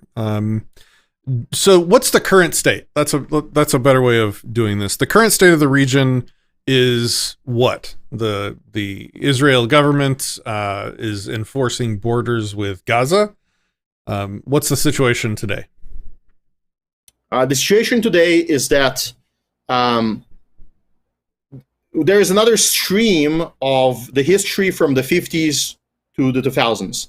I'll give like a very huge, fast sort of overview to answer you. So do you understand how did we arrive here? Annoying British divided things along ethnic lines. We covered that. But then annoying British, as soon as they got shot at enough and terrorized enough, they left because it was too expensive, and instantly turned around and said, Israel, our friend, we need a foothold in the region. How about we cooperate against these annoying Egyptians that have land claims against our private property? British and French investors built the Suez Canal. And so at the same time, Jews are under the umbrella of the Soviet Union initially because they're filthy socialists initially. And Arabs are under the umbrella of Crusaders Get Out, largely. And then what happens is the United States gambles on Egypt being the thing. They send some Nazis to Egypt, a cool story. But Egypt becomes Soviet because Soviets offer more bribes. And what Egypt does is it says, oh, Suez Canal, nice property you have there, French person, but we're going to nationalize it. And French say, really? We have a stronger state than you. We can aggress more. And so the young state of Israel and the young state of, and the old state of France, or maybe young, and the British in the 50s, they use this provocation to start a war with Egypt. Who starts the war is like a complex technical issue, which, every side has a story. But the Egyptians lose pretty badly. And the Jewish state is suddenly like very militarily capable and dangerous and scary in the region. What follows after that war is the United States realizes, hey, those guys are actually useful. Also, we have no allies in the region. We have no foothold. Everybody betrayed us to join the Soviets. And the Cold War is ramping up. We need an ally there. So they start sort of looking at Israel until the mid-60s. Early 60s, they start paying Israel a little bit of money. Just like a test. A few millions here and there in a country that's fairly poor. Make some impact, but not a lot. And then there's the Six-Day War that's about to happen. The United States causes a near economic collapse in Israel because it's part of the Cold War. They don't want Israel to start a third world war. Russians are very aggressive and friendly to Egypt and to all the other countries. But the Jews can't wait. 20 days of no men employed in any job because they're all mobilized because there's an army on all sides. So they eventually say, well, screw it. This is aggression. We can attack. And so the Six-Day War happens, and Arabs get absolutely crushed. Their modernized armies get crushed. Their Soviet Union powered armies get crushed. And Israel is seen as like not just a military force in the region, but the strongest, most capable, most dangerous, and potentially aggressive military force in the region. Everybody gets really scared, and they plan a surprise attack for the 70s, but America says, these guys, the pro-Arabist lobby was a mistake in the CIA. Let's do a pro-Jewish lobby now, especially we have a lot of them in the United States. And so the IPAC and the whole shebang starts from there. USS Liberty happens right on the border. which is like the great betrayal that is used by various people to argue against Israel as being a reliable ally. Well, technically they were just barely an ally at the point. They just started to get the drippy drip of bribes right around that time. So that's a separate story of. You know what I love about this channel? I love that we're able to provide people sort of unbiased accounts of all of this stuff. If the Jews were filthy socialists, then they get called filthy socialists, and we're not on a political or country or ethnic side. We're just trying to tell the story as accurately as we know. If you appreciate that, consider liking and subscribing or supporting us. Disenthrall.me/support if you're interested. Was that the end? A hint for me to hurry up. This was a hint for me to hurry up. I'll speed up. It's fine. No, it wasn't. It was just the one moment I decided to actually shout out my own stream. You have to pimp supporting yourself occasionally is what. You have to buy Disenthrall war bonds. We're trying to libertarian. We were trying to conquer the intellectual sphere. Nice. So buy war bonds. Okay, so the current state of the world is what? The current state is that Israel transitioned out of socialism and privatized by the 90s, with Netanyahu actually doing the most major, signing off on the most major privatizations. Obviously, he didn't do the actual plans. And this caused a skyrocket of Israeli productivity, and they become like a high-tech country with all the intellectual property entities and such. At the same time, they start getting pressured by the United States to sign peace deals. They give back to Egypt the entire Sinai Peninsula that they conquered in again, defensive war. They could have kept it by some standards, I guess, by the standards of conquerors. And then the peace process in the 90s is what I talked about, where we have a peace deal in Oslo. Everybody's having fun, while people are pretty much on both sides are dying in the street because the people who are losing in a peaceful agreement are terrorist organizations.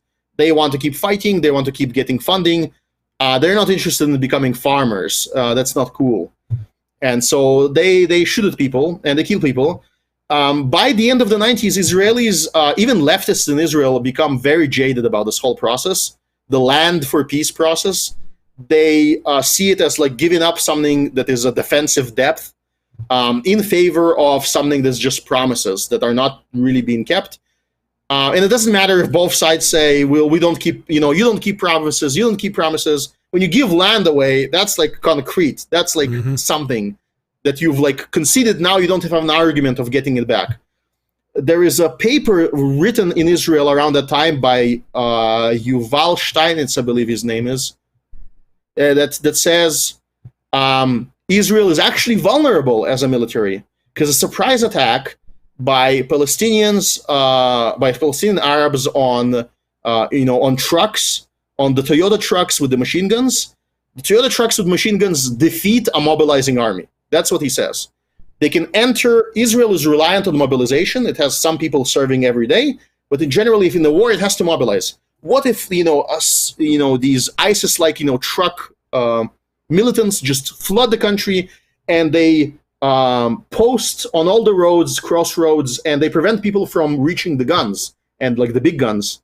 Mobilization fails, and then you lose a war for the first and last time. So Israelis become really scared about that prospect, and the leftist and pro-peace parties start losing over the next decade. Then they build the border wall, which is extremely effective in terms of stopping most of the violence from the West Bank. But budget doesn't allow the same thing to be built against the border in Gaza. And that border is a bit weaker to this day, as we've seen. But they decide defensive depth, and defensive depth borders, barricades that increase the time. They don't stop somebody from infiltrating, but they increase they allow for a much easier response time if you have proper surveillance and response teams. So that was the also Netanyahu gets back into power. He loses power several times. He gets back into power, and generally Israel is like completely disillusioned for most people with the idea that there is a two-state peaceful solution, and they just want to freeze things because the more time goes on, the more beneficial it is for them. People with good claims die. Other people sort of get used to the idea of coexisting. So they believe just let's not muddy the water. And what happens with Trump and with the last with some years in his rule is that I don't know if it's due to him, but just the timing of things. Saudi Arabia and many other former sort of investors into trying to defeat Israel say that's no longer a good investment. In fact, those guys are sort of not dangerous to us, and they counterbalance Iran, which is more scary. And the silly Americans destroyed Iraq, so now there's no Iraq counterbalancing Iran. So now we're like under threat of Iranian aggression. Let's start allying with Israel because Israel is like stronger than Iran, or like equal, at least parity. So we want like mutually assured local destruction to prevent this, like, so that we can keep pumping from the Saudi perspective, keep pumping that oil. The Gaza Strip is over by you, right? It's south on this picture. Yes. Okay, so it's like right next to your face on the coast. No, it next to the it's next to the if you have to like raise the map up, I guess, or go lower. Okay. Or choose a different map. Different map. How about this one? Yeah. So okay. The Gaza Strip is the entire everything that starts next to my face and goes a little bit north. Okay. No, it's near the coast. It's the entire coast. If you see the road along the coast, yes, that's the central road along which most of Gaza is built. I see. Okay. And there's also like a Gaza area in the desert, I guess. Okay, now here let's do it like this. So let me give you my ignorant American impressions of the current situation, and maybe you correct me where I'm wrong. There also I want to state before you do. Yeah, I did skip on the other highly contentious part is there's the occupation of the West Bank after the 6-Day War, which initially is like a major source of headache because they can't safely integrate it into a state. The Jewish leadership doesn't believe that's feasible. They don't want to really control over it, and so that actually prompts the Oslo Accords because they're accused of occupation, and they don't want to be accused of occupation. They want to sort of get rid of it, just like they eventually got rid of Gaza. Did they succeed? People still call it an occupation, even though the local militia is like fully Arab. And even though the area became calmer, but now like the new flashpoint becomes Gaza. So like the corrupt rulers in the West Bank, in Judea, they may be corrupt, but they have enough profits to share, and they don't want any trouble with Israel right now. So most of the terrorism starts coming, or like, I don't know, freedom fighting, whatever you prefer, comes out of Gaza. And the way Gaza functions is it's like a coastal area that is quite arid. And my argument would be that it's almost wholly reliant on Israel by now. It is reliant on Israel for water desalination that allows millions of people to continue living in the area despite great recent droughts. And so water desalination will have to be the water source for the region because natural sources cannot sustain so many people. They get their power from the Israeli power station. And their production is quite limited because there's nothing that's like particularly good there besides maybe agriculture, which again in deserts requires either very high technology or high water. You have to like have how do you call them? You have to have like drip irrigation in plastic covered, very humid buildings to grow something there. Do I have your permission to share the PDF of your slides? Oh, yeah, you can. Well, we're ANCAP, so you don't have to ask permission. No, I'm being courteous. Yes. Okay. I was going to say, you can have access to all the maps. Also, some of the maps that have composites, you might say, well, what are the sources? Unfortunately, the best source currently is a Reddit poster on map porn, but he provided all the sources that he used, and those sources are as close to primary as I could get. So, okay. So for the person that was asking if these slides are shareable, I just shared them in the main chat of our Discord server. You can join that at disenthrall.me/Discord. And remember, those slides are for a debate against a statist. They don't necessarily represent my point of view. They represent debate bro points that I use to knock statists with their own arguments. Okay. So, from my perspective, Gaza is remember, I'm going to just give you an ignorant position and let you correct where I'm wrong. I'm admitting my ignorance. I'm not proud of it. I'm just telling you where I'm telling it for everybody knowledge. I'm doing the show because I'm interested in learning what the situation is over here. So from my ignorant perspective, Gaza is a city that contains a bunch of Arabs. The population of children to adults is disproportionately high because the adults don't live very long there. So there's like the proportion of children to adult males especially is high. So there's a lot of kids there. The living conditions are terrible. The Hamas, which is based out of there or is active there, is prolific and in control, and they tell the world constantly that they are victims of apartheid by the Jewish state of Israel that they consider invalid. They consider Israel to be occupiers. And all this is blowing up on Twitter. Like, if you guys ever want to see what bot activity looks like on Twitter or on the internet, just look on Twitter right now. The bots are everywhere. Any topic about Israel, you get these random posts with this like obvious propaganda from both sides. Let's be fair. Propaganda is off the charts right now on Twitter, and it's eerie how much of it there is. How quickly it ramped up. It's almost like they were ready to flip the switch on the propaganda machine when this stuff kicked off. And both sides have definitely flipped the switch. And that makes it very difficult for a person like me to know what the hell is the actual truth.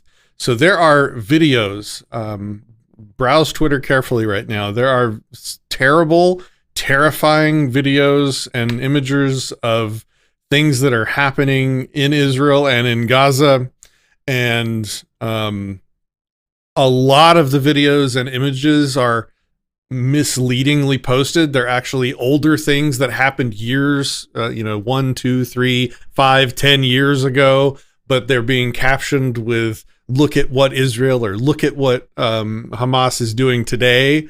There's so much fake news everywhere. It's very difficult to know what's real. So if anything I'm about to share, because I have a bunch of stuff from Twitter that I'll show within reason, is wrong or fake news, then I fell for it, and it happens, and we got to be careful in the modern era about that. But I'm pretty sure the stuff that I have is filtered to the best of my ability and new. So the state of Israel, going back to the state of things, has walls sort of kettling in Gaza, restricting people's ability to come and go from the area. I'm not sure, but I think maybe it's people are calling it an open air prison. So I don't know if the immigration is actually controlled on all sides to the point where it actually is like a prison. Like if let's say I was a peaceful Arab in Gaza and I didn't want to attack anybody and I just wanted to leave the area that's becoming a war zone, would I be allowed? Would Israel let me leave? Can you answer that? Do you know? I don't know for sure, but judging from the amount of Palestinians that exist all over the Palestinian Arabs that exist all over the world, I do believe there are ways to exit, that it's not like an iron curtain. and because of like a very high population, maybe even overpopulation, that's also quite common. Also because if they are occupied, from my perspective, they're occupied by their own people, by Hamas, who have no property rights whatsoever. If you want to see like a counter narrative, which I'm not sure it's hard to judge what is fully honest, but if you take video video and image evidence and understand that it could be cherry picked, but still like watch it. I would watch a channel like Imshin on X. There is a person, Imshin, who posts images of happy life in Gaza. I don't know if it's a man or a female, but what they do is they post just videos of all the happy things that occur in Gaza. Opening of restaurants by Syrians, opening of expensive homes and houses and offices and facilities, just like successful economic life, markets filled with food, prices on food in various stores, all the amount of aid, like aid food that ends up on store shelves, and just the selection. How much of that, but if I see, let's say, a Palestinian Arab rapper on propagandizing on Twitter today, then he would be like, behind him would be ruins of a recently bombed house. That's what he will present as what he's living against. That he is in fact living in like what the Judgment Day, like what Terminator, images from the Terminator look like, where the evil Israeli Terminators are hunting down lone survivors in ruin-covered land. So you can have both of these perspectives, and once the fighting starts, becomes very collectivist very fast. Yeah, and so what I try and do when I take in these videos, this is a video of a location in Gaza that's being bombed right now, or recently. If this video isn't from a couple years ago, it's really impossible to tell truth from fake these days, but I believe this is recent. When you look around at the context of this image, like there's a decent density of decently quality looking buildings in this image, in this video, all around. This might not be a rich area, but it also doesn't look like a slum. I'm pretty sure there's a location in Dallas, Texas that looks way worse than this right now. I could be wrong. Yeah. I don't know if you want to talk about this, but go ahead. There's a libertarian position that's important to understand. I'm not sure. I'm pretty sure a lot of the audience know about this, so I'm sorry if I'm repetitive. But what is the attitude towards human shields? So let's say that you are attacked by somebody, and they have a gun, and they hold another person in front of them, and they tell you in words or actions that they're going to shoot you very soon. You happen to have a gun, and you draw really, really fast. What are you allowed to do? According to my understanding of libertarian ethics, you're allowed to shoot to kill at the precisely as you can at center mass of the aggressor, because that's your highest chance of survival and putting a stop to the aggression. The other victim of that aggressor that became the human shield, unfortunately, you have your first responsibility, like legally, is to preserve your own life. And so you are not legally responsible for what your bullets will do to them as they travel through to hit the aggressor. This does not extend to any bystanders. There's no justification of like collateral damage. If your neighbor's dog did nothing wrong, and your neighbor did nothing wrong, and if you like turn around and shoot someone else, that's aggression on your part. So now you take this analogy that is sort of clear, and we can like have a explanation in minute detail why it is so, why you can like shoot through an innocent victim to hit the aggressor. and then you try to take this analytical model and apply it to this reality. Is any of this like that? If there's a mortar team operating next to, a building, and they're about to kill some people, and you're an individual sitting in an artillery piece that's trained in that location and can precisely enough hit it and eliminate the mortar team, what is the radius of the blast that is justifiable? That is where it becomes basically intersubjective and probably subjective. I disagree with your. I disagree fervently with your premise that it's okay to put a bullet through an innocent person to hit the bad guy, because you can scale that. I mean, to illustrate, you can scale that all the way up to a nuke. And I think you were alluding to this with what's the allowable blast radius? How many innocent babies can you melt in your defense against an aggressor? I think the answer is 0. I think you cannot call something self-defense if it creates an additional victim. You're doing something other than self-defense when you're adding to the pile of victims. Does this result in you often being in untenable situations that are not where your means of self-defense are severely restricted to the point of, maybe you're just effed? Yeah, absolutely. That is the result of living by principle in many situations.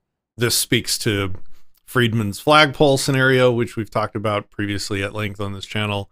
It speaks to situations where I often talk about gas station robbers, and a guy goes in with a gun to rob a gas station, and the clerk throws a grenade at him and blows up and takes out everybody and all the innocent customers in the room along with them. Like, there's a lot of these scenarios that all focus on the central question of how much innocent carnage can you create in the course of self-defense, and the only consistent defensible position is 0.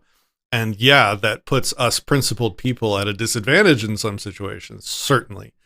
But that's what it means to live by principle.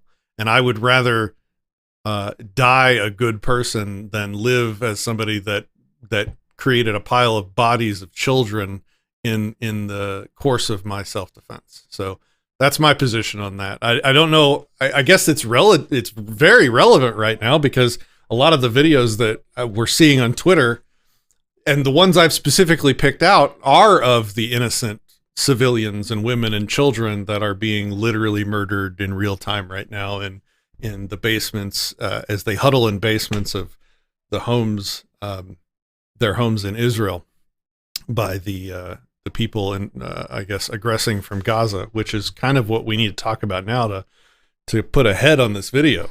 Is we have innocent people, non-combatants, civilians, ostensibly on property that they likely have highest claim to. Correct me if you disagree. I think that's the summary. I think we're orbiting the libertarian conclusion on this, is that for the most part in Israel, for the most part, there are exceptions, like you said, and if you present an exception, I'll concede immediately. I think that is I think you said that brilliantly, actually. We can make a general statement and then pre-accept all the exceptions that you might be able to prove exist.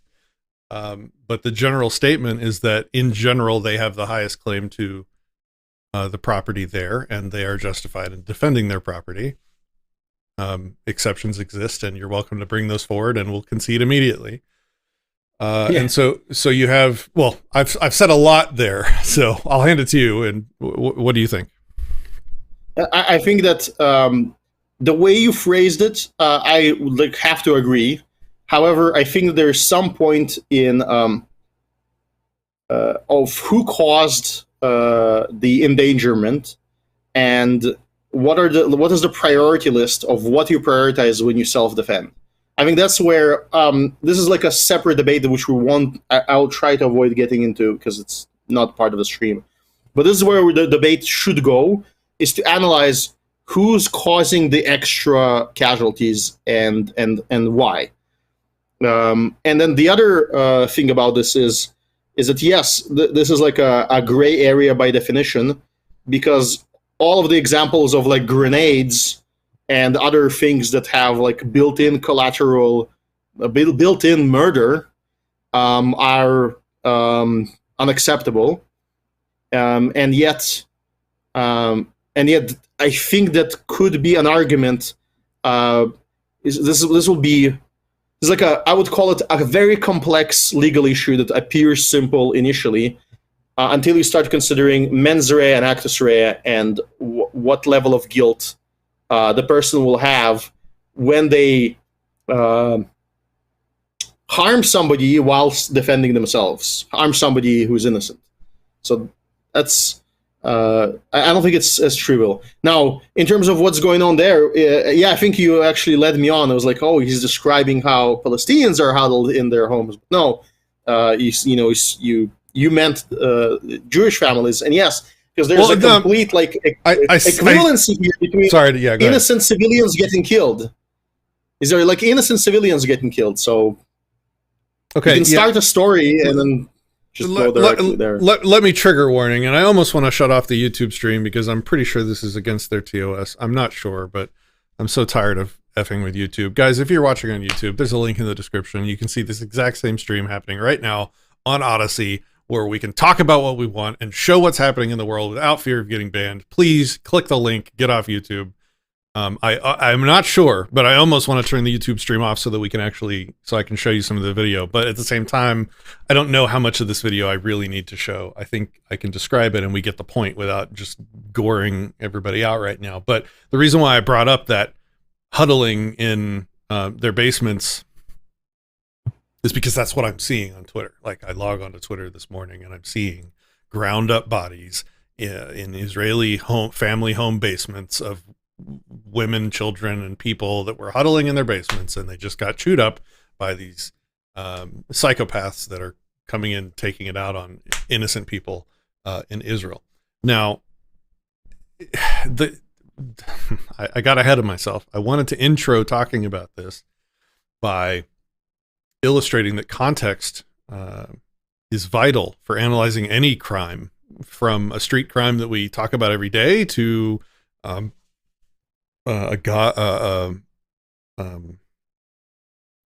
Hamas fighter, let's say forcibly evicting, to take the other side for a moment, somebody from property that they didn't rightfully own. So I saw a video on Twitter recently, and it was titled, guy found out these daycare workers were locking his little girl in a closet for hours at a dark closet for hours at a time as punishment or something like that.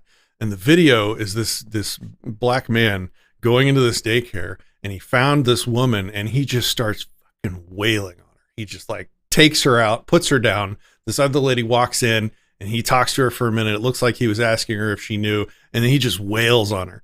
And, everybody, they read the caption and they see the video and they're like, oh man, this guy's getting righteous vengeance against these people that locked his little girl in a dark closet for hours. And me as a father who feels very deeply about children, I was on his side. I was like, yeah, I mean, this is probably not the right way to do it, but man, this is cathartic to watch. This is, righteous vengeance or whatever. And then it turns out that none of that was true. That was this guy just in an office building, and he was a violent asshole, and he just started beating the shit out of women.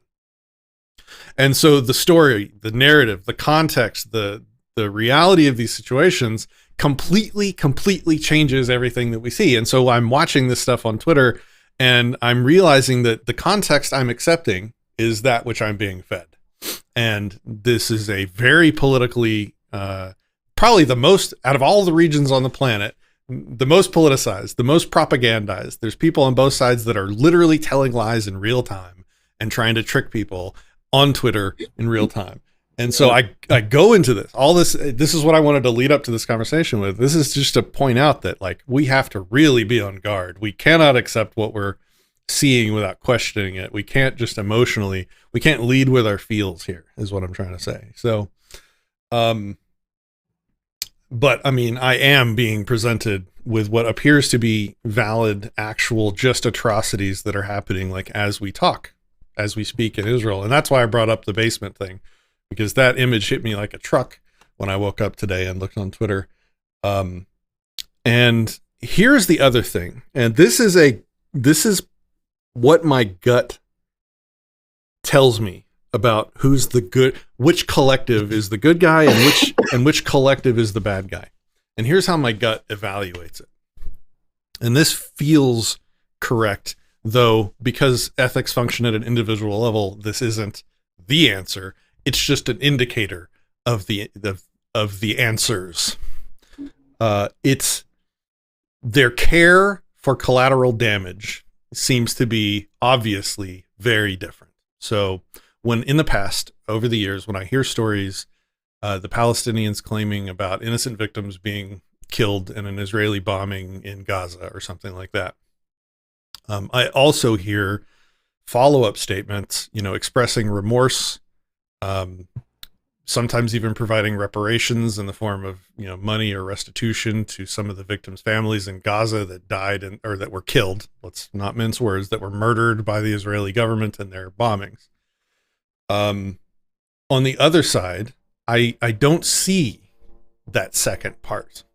I see literal calls for the eradication of the Jewish species from the planet, built into their religion and into their documents. And I see them killing innocent people that have nothing to do with the fight. They're non-combatants or whatever. And I see them celebrating those innocent deaths. There was another video on YouTube. I'm hoping I don't accidentally show it, because I think I got rid of that tab earlier. But this lady right here that I have pulled up, I believe, there was some kind of celebration, like a music event or something. The details are still sketchy to me. That was going on yesterday. There was a bunch of people there from around the world. There was this German citizen visiting Israel to attend this music festival near the Gaza border fence. By the way, probably a shitty idea to go near that area to have a fucking festival. But there's another video, which I'm not going to show you, of this woman's twisted, broken body in the back of a truck with fighters from Gaza, Hamas fighters. Have stripped her naked. Her limbs are clearly broken and twisted in ways they shouldn't be. She's dead, face down in the back, naked, mostly naked, in the back of a truck. And the people are clearly proud of this. And so when I see these two things, like, you see the Israelis, they are doing bad things occasionally. They are killing innocents sometimes, which is not acceptable. This is not me making excuses, but the reaction to that is night and day, 180 different than what I see from the other side.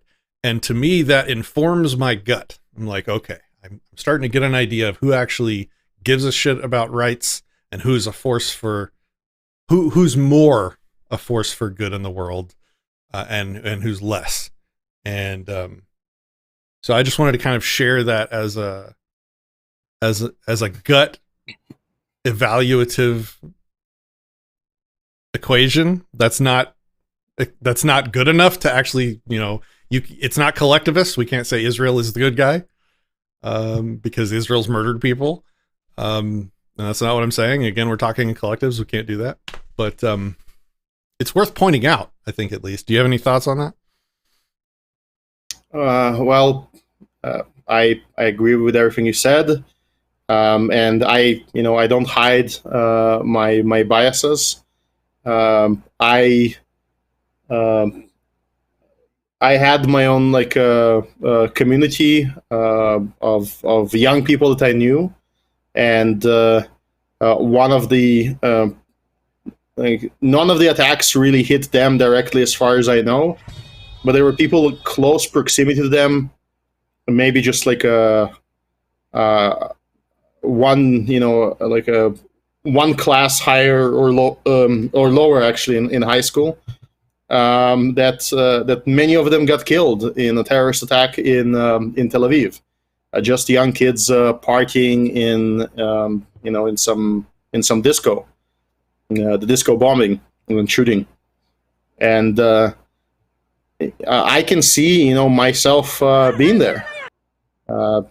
So that makes you very jaded to emotional appeals from the other side.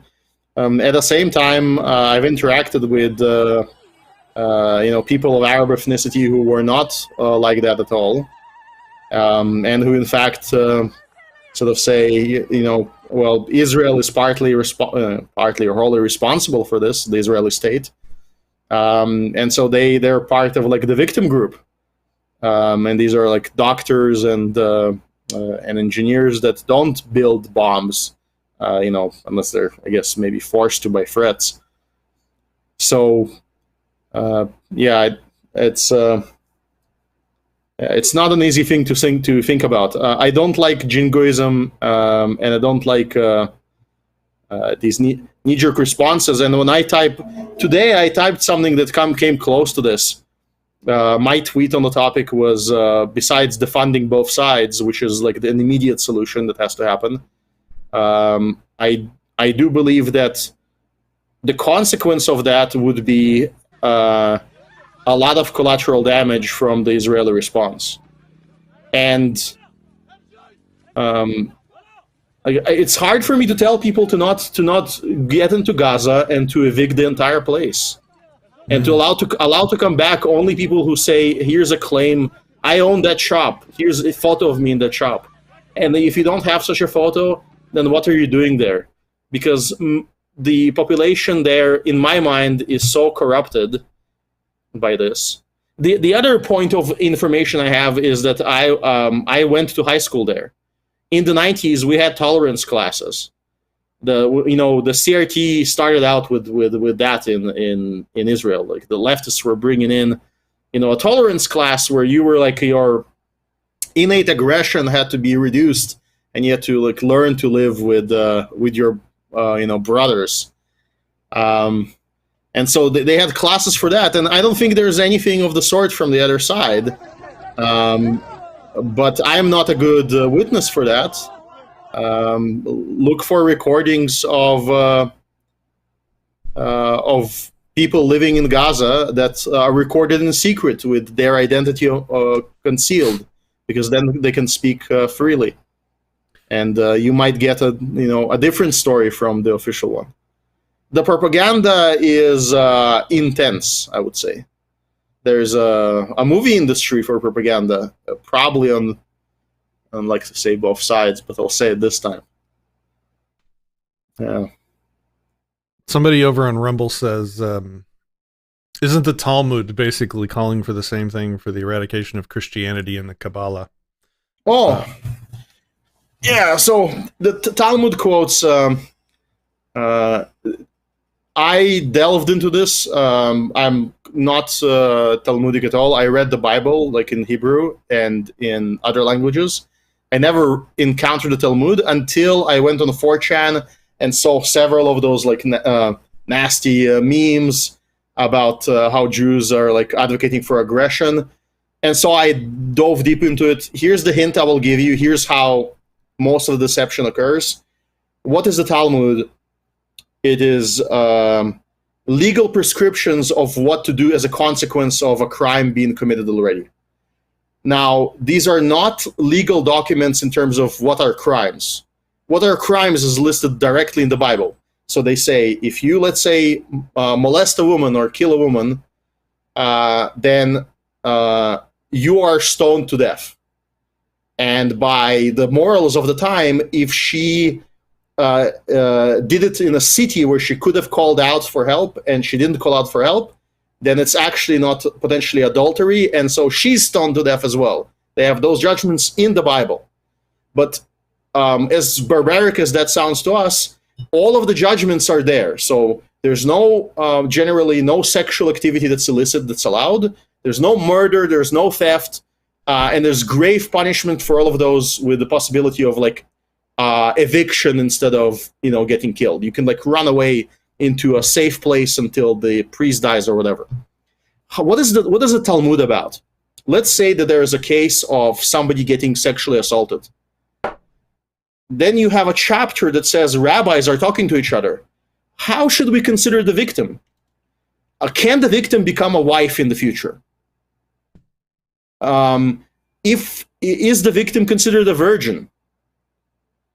And what level of mercy can we have towards that victim in terms of classifying them? Because there could be mercy. And so they say, if it's a child below a certain age, then it's not considered a sexual assault in the form of like permanent loss of, because the child can't conceive. They care mostly about tracing fatherhood and not having illicit childbirth, which is very negative for the survival of a healthy society. So all of these religions try to limit, procreation that places burdens on society. And so they say the child is not considered to be sexually molested the same way as an adult would be.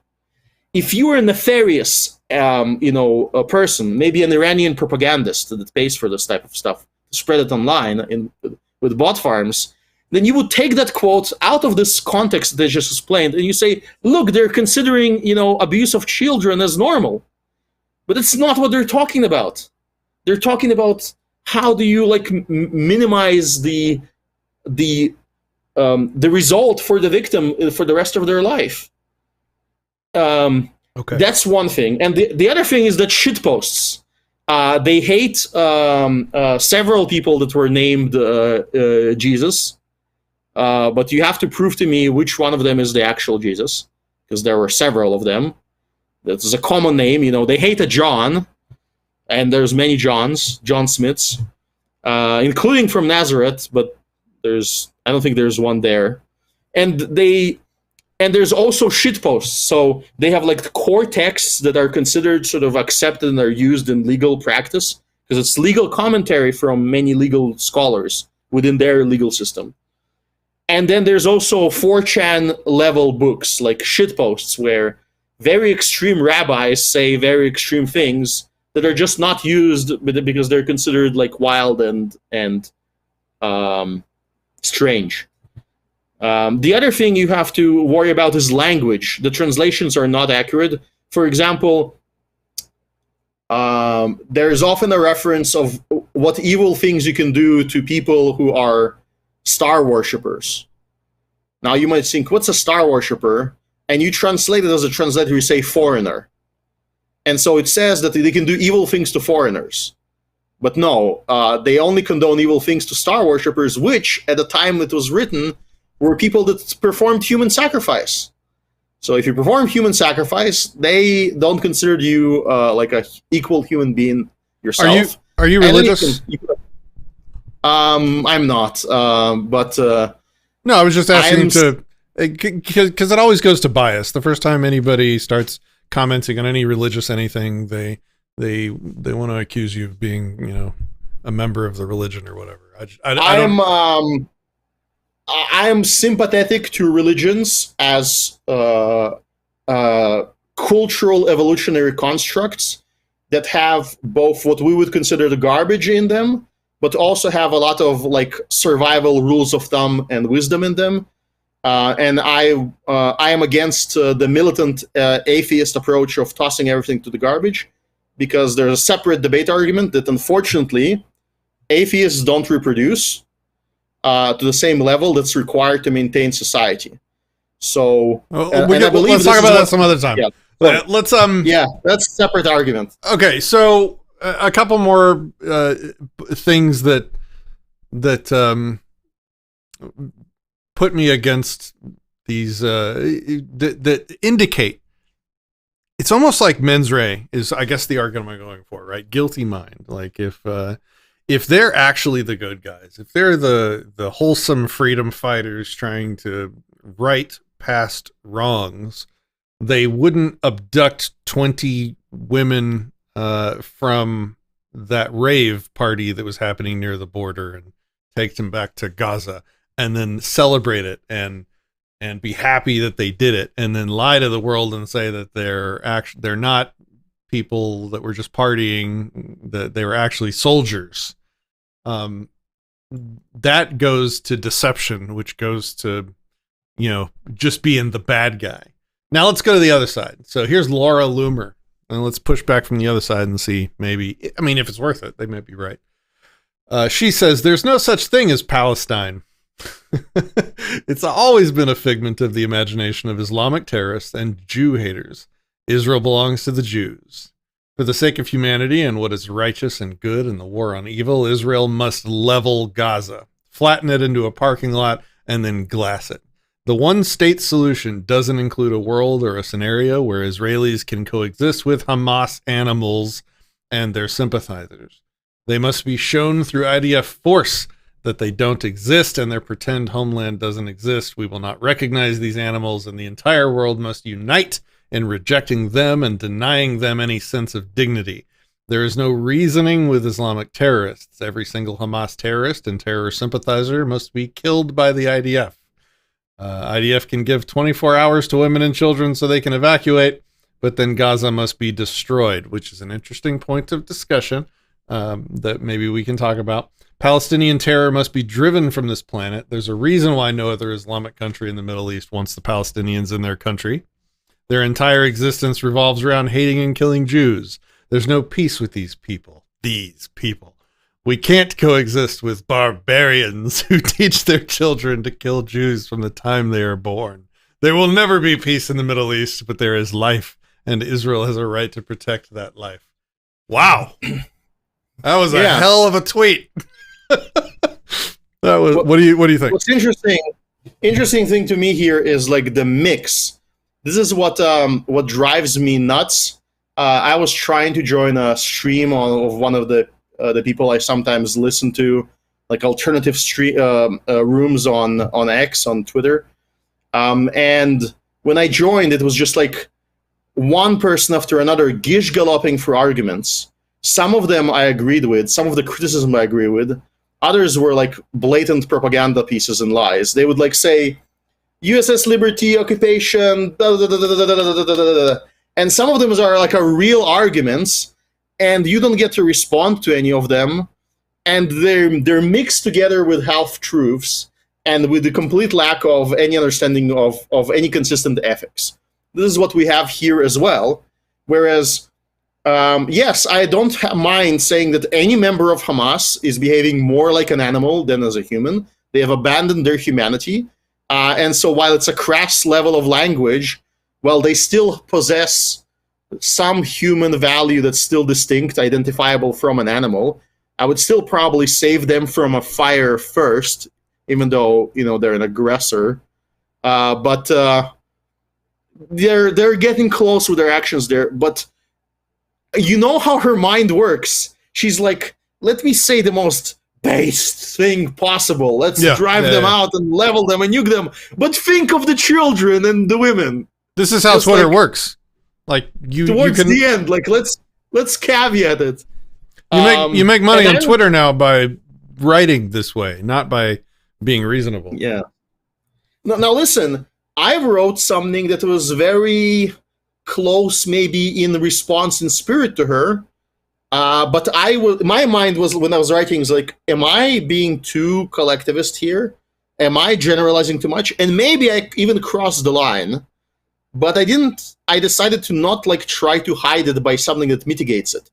I said that if Israeli want to abandon all help and abandon the government-based enforcement of defense, and just take up arms and go to Gaza and settle things, and that means that there's going to be some casualties and even innocent people, then using the argument of immediate present danger, I could possibly even accept that. And I wrote that, and I said, the only people I want to see there really are property owners. Somebody who can own property should stay. Everybody who committed aggression and should be exiled, because there's too many of them clearly in that place. And I knew at that moment that this is a debate prompt where I might actually lose the debate. I'll be conceding that a day later. I'm writing in semi-anger. I'm quite distant, so it's not the same anger as somebody local. But I know what she's doing, because I used to do something like this, as a minarchist. I would respond that way. I would like say something and then think and then try to mitigate it. But now I understand that we're a lot more limited in our actual actions. And yeah, sometimes there's no easy answers, as well as you say. From your ethical perspective, there's very little that can be done there. Yeah. Let me cover a couple more things that, again, just goes to them not being the good guys they purport to be. Good guys wouldn't abduct little girls. Good guys wouldn't, which is what we see here in this video. They've got a family with a little girl in the back of a car. They're, putting a hood over them and taking them to Gaza. If this is true, right? Like the hood is a good thing. It's very hot. Okay. Well, see, there you go. Context. Context, yeah. Then we have this. This is another indicator of them not being the good guys. They found like an old lady. This is a terrible video of it. There's better ones with her riding in the back of the car. They picked up this old Alzheimer lady, and who doesn't really know what's going on, a local, and they've taken her and they've been driving around all day celebrating that they have this, senile old lady. I hope that they don't do anything to her. I already heard on Twitter these are all of these images is not because of the proliferation of very cheap and high quality video cameras made in China, and other places in Asia, but actually because this is like a psyop to make the Palestinians, Arabs look as worse as possible. It's actually all deliberate, prearranged. Yeah, and we're all fools. Okay, well that might be fucking true, and that's infuriating. And so it just makes me want to take a step back and be like, the correct answer, the correct position on this is that I have no idea what's happening over there. All I know is the stupid things that the bots are posting on Twitter and the people with political agendas are posting on Twitter, and the videos of actual atrocities happening, but with context that could be completely manipulating me. I have no idea what's going on. But you know what? The libertarian position is this: like, property rights exist. The people that have the highest claim to their property belong there and have the right to defend it, and the people that don't have the right to, up to and including, be killed if they try and take it. So what's actually happening there, I don't know. I'm just stuck over here in Dallas, Texas, watching Twitter. Like, that seems to be the correct position. Go ahead. Yeah, I wrote several times that my position is defund the entire region and foreign aid, which was really funny. I was talking with briefly before they kicked me off the stream because I was being I wasn't agreeing with them, but they were saying I would say defund Israel, and they would say yes, based, and then defund Egypt as well, and they would be like, yeah, okay. Also, by the way, actually, let's defund everything. Nothing gets funded international aid. And then they were like, well, what if we need to do it because we have an interest in some region and we want to support it? Then can't we have this tool as statists? And then suddenly they reject the whole logical construct that they've been building. And this is how unprincipled minds work. They don't understand if you want a withdrawal, it has to be a full withdrawal. Now, I think that my response is listen, I'm fine with funding Israel as long as it's done by people out of their own pockets. Set up a GoFundMe and collect as many funds as you want. Compete with a Star Citizen. If a fraud can collect $300 million, if a very successful internet project can collect so much money and provide such a quality product to people, then your cause that's much more serious than video games can probably collect the money as well, as long as the state doesn't steal it from your pocket. Historically, that was the case with Americans. Always donated the most food and money to the rest of the world, being good Christians that made up much of American society at the time. Okay, I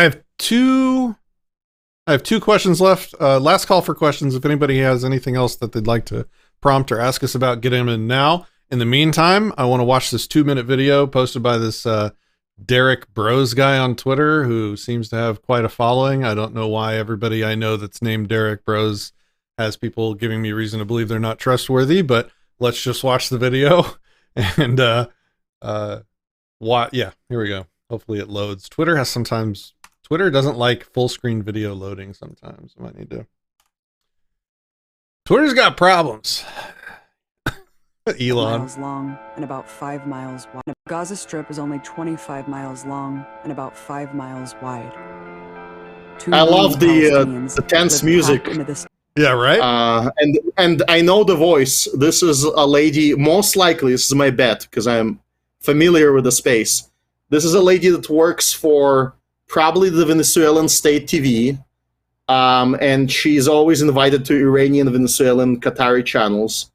And she always does these, basically propaganda videos for the Palestinian Arab side, and produces fairly high quality propaganda work. I commend her. Okay. Tiny space, one of the most densely populated places in the world. Half are children. Many live in refugee camps speckled throughout. Can you pause here? Territory. Yeah, that coincides with what my impression that I don't even know where I got it from was that there was a lot of kids compared to adults there. Yeah, so this is a very interesting argument that I had a detailed response to. So why do so many children get disproportionately killed by Israelis? I don't know if somebody asked that, but I wrote about it because this was constantly raised. An actual Palestinian Arab showed up on a stream, and he was bashing that, everybody with that fact. He believed that it was a great revelation. And there's a very simple explanation. Israelis do kill more children than Palestinians for several reasons. One of the reasons I wrote is because they store weapons in populated areas that are populated by children, and when a weapon, cache or a weapon gets used and gets blown up, then it detonates. There's a chain detonation that might happen, and then civilians get killed. Many of the civilians are children. The other thing is that Israel switched to a free market while the Palestinian state is centrally controlled, powered primarily by billions of dollars in donations, which is sort of amusing considering the allegations that Israel receives between 1% and 2% of GDP per year from the United States, which is very significant. It's the military economy, military welfare. A military economy is 2%. Most European nations don't spend 2% of GDP on their military. So it will still be a hit once they lose it. I hope they lose it soon because freedom is more important. But these guys, where is their funding coming from? How are they making money with this instability where no industry long term really wants to prosper there because it's going to get attacked or hijacked or it's they live under centralized control and a form of socialism, of donation socialism, with donations being the biggest gold mine. And if you know anything about rules for rulers, when you have a gold mine, you don't need the people. People are sort of cannon fodder, weight, means to an end. They're not your monetary base. If there's anything good about democracy is that they turn people, the population, into the gold mine, where the taxpayers providing the gold mine for the United States. So the United States government actually does care about our welfare to some extent. They need us healthy, productive. They don't want us to smoke or do drugs, because they need us to produce more currency for them. Whereas, a centralized authority that has a gold mine coming from the top doesn't need its own people. And that's a very strong explanatory power of why they will not get rich anytime soon, because they have an alternative to getting the population rich. So that doesn't provide them with the ability to build defensive structures. They don't have, anti-missile systems. They can't protect themselves. That's why more of them get killed. Because if they shoot at Israel, Israel has various means, from the ability to retaliate, which reduces attack.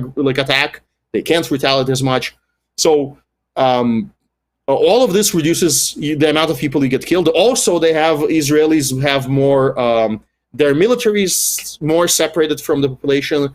They have more security measures built in homes with a higher quality of construction. So those, basements where people were seen killed, they're actually safe against everything else. Okay. Also, the last thing is just understand that a 17-year-old that will gladly destroy your life with a weapon is considered a child legally. And 14-year-olds can be quite strong, and they might be able to charge the handle of a gun, and also might be strong enough to operate a mortar team or throw rocks, all of them potentially quite deadly aggressions that may result in them getting killed. So that's also part of the story.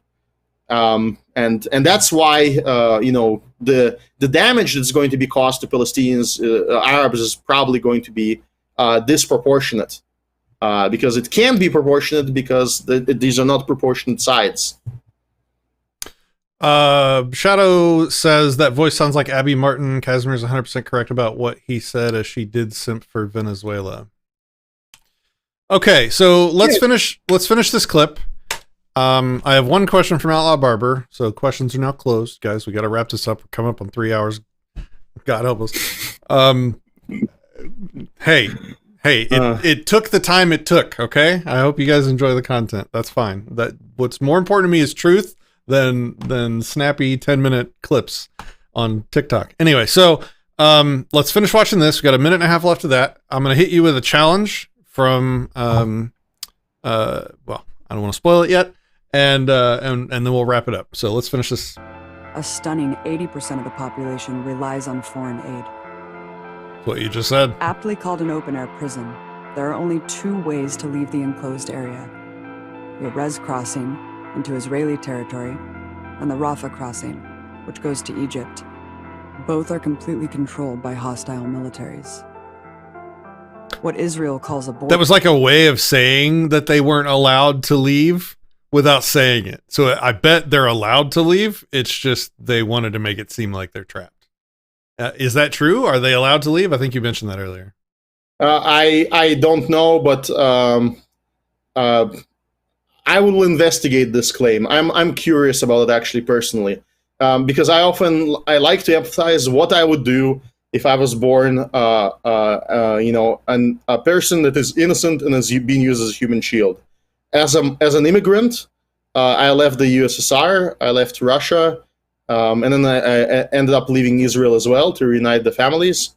And so I'm aware of what it takes, and I believe that every people that live under an aggression that they can definitely not eliminate should just leave and build a fruitful life elsewhere. There's some wisdom with the Amish and with the other migrants, with people that get chased off out of countries. You don't owe anything to anyone. Save your family, establish a community elsewhere, get stronger. Border is actually a heavily militarized perimeter fence comprised of barbed wire, surveillance networks, and lethal no-go zones. If you roam too close to the so-called no-go zone, which extends 300 meters out from the fence, Israeli forces have authorized themselves to shoot to kill. Accidentally libertarian way to phrase that. They have authorized themselves to shoot to kill. Like they're trying to disempower the idea of the Israeli state by saying that. But if here's the thing, though, like from a libertarian perspective, the Israeli state is like a single owner of the vast majority of the territory. That's another thing I recently discovered. Which is invalid. Yes, but it leases it in a perpetual lease to citizens that gets transferred. So it's like property, but not like property, right? Yeah. It sort of simulates. That's what correct me if I'm wrong, that's what I heard. If we want to convert this to ANCAP, besides resolving the patchwork of the disputes, that could actually be like a Hoppian ANCAP, where there's a single property owner, he's bound by a list of rules that he can't violate because then the next person on the list becomes a property owner, which is how you establish, communal property, which is a bit of an oxymoron. And then everybody else is like a renter, and there you have a constitutional sort of system within the framework of non-aggression. So they could become like that. And then they would be able to say, this is the border, and we've built these two fences, and if you cross this fence, we call this aggression because you've aggressed through this territory so much, and then we can shoot to kill you because most people that cross there, their intentions are to kill. And if you don't have the intention to kill, here's an authorized place to cross. That's the way it could be legalized. But obviously, she's stressing this because this is highly illegal. You don't like kill people because they wander somewhere. She also doesn't tell you what happens to the other side when a tourist accidentally drives into the wrong territory and happens to have a Jew in their passport. Yeah, I wonder what happens. Thousands of unarmed Palestinians have been shot for violating this rule in 2018 alone. Thousands. Wow. The same goes for Gaza's coastline. Did she say thousands? Palestinians. Israeli forces it's quite have authorized possible themselves to shoot to kill. Yeah, I'll explain. Of unarmed Palestinians. Okay. So what she means is, I think in 2018, there was an idea of rushing to the border and like rushing it by just massive waves of people just climbing the fences. And the state considered it aggression, and they used rubber bullets and they used real bullets as well.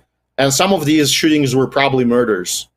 So like, that's what's going on. Okay. I think.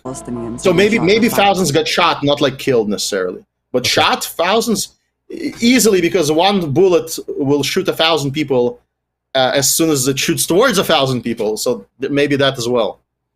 Violating this rule in 2018. Well, she definitely didn't mention that some of those were rubber bullets. That's a good point of difference.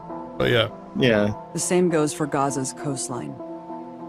It is the only place in the world where you can't even flee by boat, as refugees elsewhere often do. Fishermen are restricted to only a few nautical miles from their shore. Straying past that, even by accident, you can be blown out of the water by Israeli warships. A massive seawall on the north and south, currently being extended. Okay, so if I can comment on the prior part, the fisherman story is like I think that there she just scores a direct hit because that sounds extremely statist and illegal. I know why it happens, but we don't have that excuse. It happens because you take a fishing boat, which are undetectable and like very hard to detect in certain weather conditions, and you go and you kill people that they're trying to have fun along the beach in like a nearby town. Mm-hmm. So, but that generalization does not allow you to still do what you're doing. You have to find other solutions. Right. So this part, though, I don't think she can complain if people want to build fortifications on their side of the border and you don't like how they look or how they constrain you, unless they totally block your escape, which is forestalling, which not all libertarians agree on. But if it doesn't block your escape, you have no argument. It's just not your property. Maybe it's no one's property, but it's definitely not yours, so don't complain. This violence is compounded by an economic blockade that imposes a chokehold of poverty on Gaza, resulting in one of the highest unemployment rates in the world, according to the World Bank. 70% of the youth are unemployed, with 52% for the general population. Boom. Yeah, that's true. Stupid TikTok. Anyway. No, that last part is true. There is an economic blockade, and whether it's justifiable depends on how collectivist you are. I guess it's not justifiable, but they're trying to prevent weapons from coming in. I don't know. I sort of think that if they could arm every single Arab in Gaza, every single Palestinian Arab, maybe the situation would actually improve. Because people, if they wanted to resist that regime, there is a monopoly on violence there.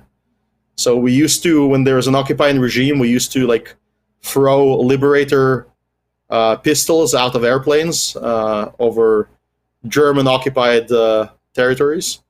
And if we wanted to help, like, I think I can conclude, maybe I can say briefly what my solution is, interim and long-term. Long-term, I said, it's full... like figuring out of all possible claims and sort of hashing out, balancing out everything else as much as we can. coming to compromise solutions with people who are not aggressors.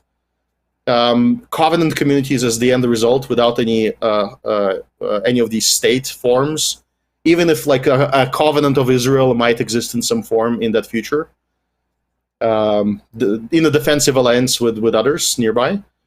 But interim, I think that the closest idea is probably something like a satellite city, to build something like Hong Kong on the Mediterranean, and figure out how to allow people to escape to a highly controlled, like a China style, you can't do much, but you can do free market type stuff thing. Yeah. That type of an idea. You have to create a way for people to move out and have banking and economics and work in an area that's not controlled by the youngsters that are unemployed.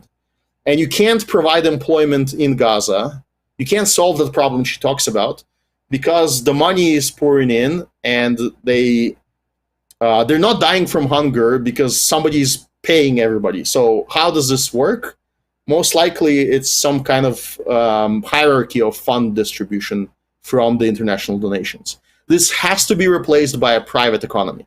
Otherwise they will remain poor. That's why they're poor. Why should they be rich? Why should they get a cut if the big guy at the top can get most of the money and give them just enough so that they sort of starve, but not enough to rebel? That's like the balance of the authoritarian. Okay, I was going to ask you Outlaw Barber's question, but I believe you kind of just answered it. He wanted to know if you believed that the peaceful people of Gaza should be able to move freely outside the blockade without the permission from the Israeli government. Of course, we're libertarians here. Not into. I don't have an ethical position of the Israeli government preventing them. Like, Israeli government shouldn't be able to do anything. But the question is, here's the analogy I like to use with other libertarians. You have hostages on a platform over a volcano placed there by a statist. And they're all in shackles. So if you unshackle them, they all fall into the lava.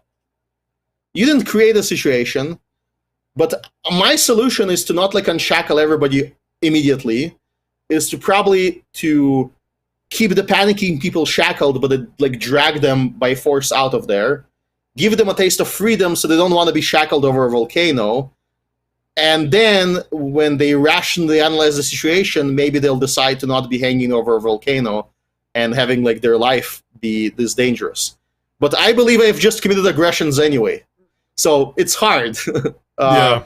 And you free them, and it causes massive death, and everybody dies because you allow them to like free movement, and the free movement results in me getting blown up or my friends getting blown up.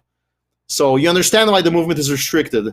Now, I don't believe that a private covenant would allow any free movement. In fact, if this was under ANCAP and they behave the way they behave, I believe that they would experience much higher degrees of violence without without international assistance. That it would be much more dire for the people who engage in violence. But I don't also think that their likelihood of becoming this bad would be much less. It is highly improbable for people to be be in such a predicament. Like, it's artificially sustained from the outside. I feel like we could talk for 30 more minutes on picking apart your solution there, because I'm not sure I agree with it, but we got to wrap things up here. It's awful. So, yeah, let's. It's awful. Come up with your own and tell me how do you not cause mass death? Also, by the way, I only have a small request: no mass death if we can avoid that. Yeah, that's the challenge. Okay, so the last thing I want to challenge you with, and this is more of a question because I haven't absorbed Scott Horton's opinions on all of this yet. But I do get the impression that you do fundamentally disagree with him in some way. So if you could maybe try and charitably tell us what those points of disagreement are that you have with Scott Horton, who many libertarians see as the oracle of foreign policy and geopolitical state of the world. And then I'll request that anybody watching this that would like to have Scott Horton on. I've had Scott on Anarchast before, obviously completely unrelated to this, but anybody watching, if you would like to have Scott on, we can definitely reach out to him and maybe even set up a chat where we have Kasimir and Scott talk through these and kind of work out the disagreements. But set it up for us. What are your disagreements with him on this situation? Yes. When I watch one of his videos, I get infuriated really fast because this is how it goes. He collectivizes in language and never individualizes it. Hold on. When I had him on Anarchast, it's funny. This was like over a year ago now, I think.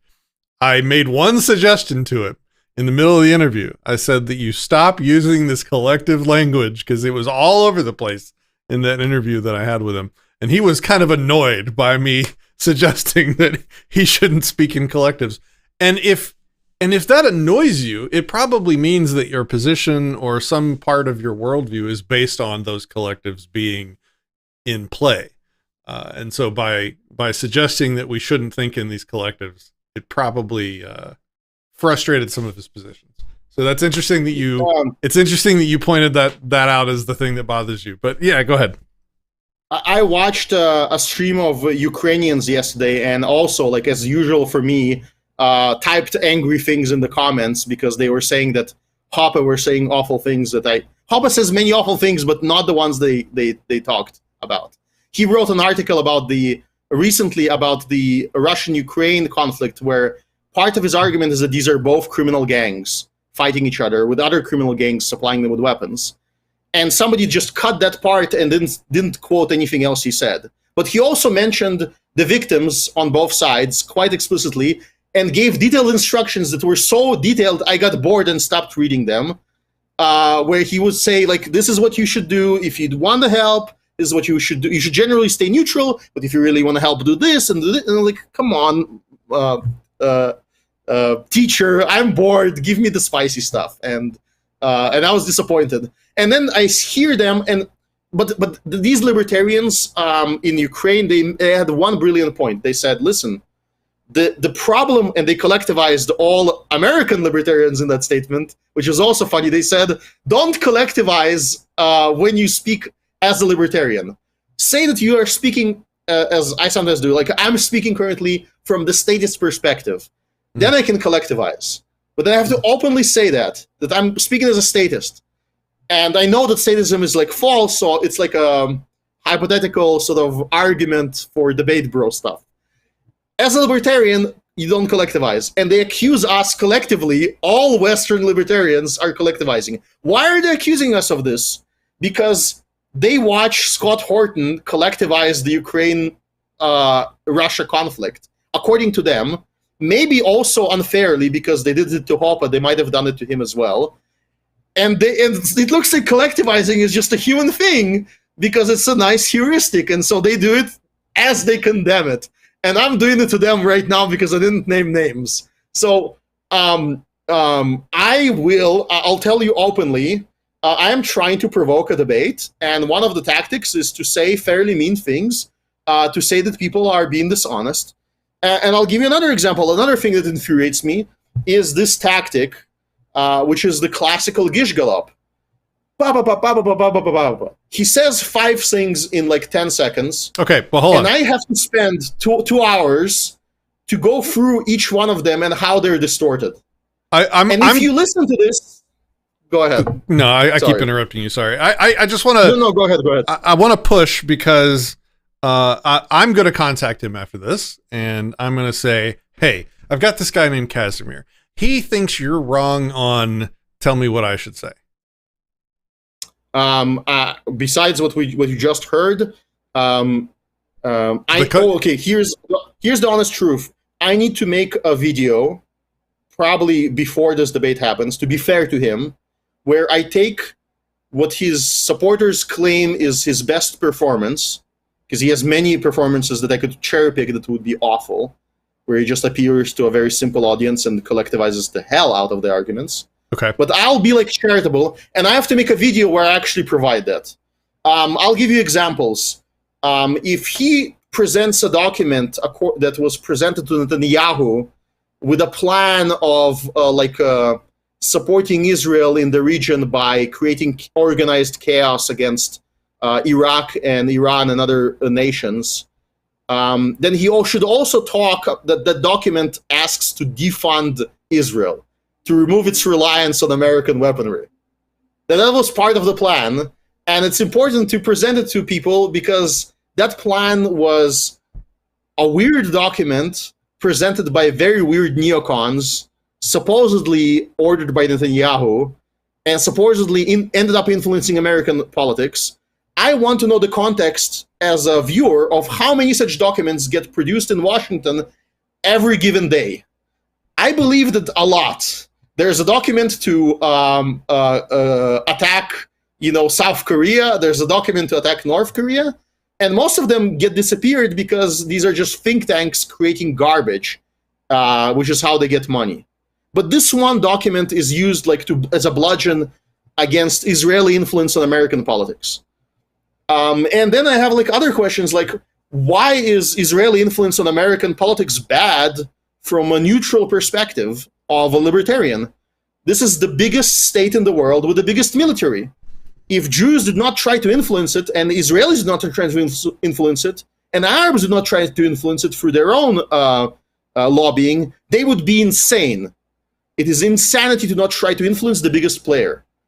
You would try to influence China, you would try to influence Russia to the extent you can, and because democracies are more easily influenced, you would definitely try to influence and spy on and do nasty things to democracy. Because democracy can vote to have you killed, to have you enslaved. And so you want to keep tabs on the biggest democracy in the world. And so these types of arguments, they have to be presented, in my mind, this way. And if you are making a moral judgment against a group of people, present context, present and talk about individuals more. That would be my criticism if he hears that. And then I have strong disagreements over the importance of certain facts and the ways they are presented. Here's my biggest criticism, actually. We're libertarians. Libertarians have our number one priority is property, and one of the most useful properties for survival is land. And this is a conflict about land. So why am I, some unknown schmuck on the internet, is one of the first people, I believe, that is presenting you people with these maps? Why have you not seen them in the past decade? Why are they on some obscure Reddit thread that is only frequented by Reddit socialists that I dug up because I was looking? I saw the the Israeli property map that is used in the United Nations, and I tried to find somebody who also placed Arab property on the same map and meshed them together, and I happened to have found one of them.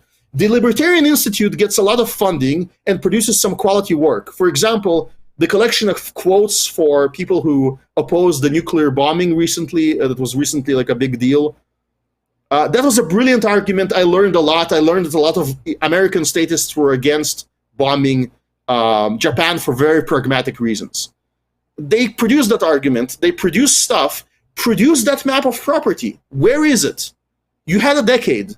Why am I the one, some unknown guy, causing you trouble over this? Hopefully, it's because you had. I'll tell you why. Because you had a leftist bias. You used to be leftists. You became, probably in your life, that's a majority of people, started as leftists very young, anti-war, and then they realized that leftism is economically unstable.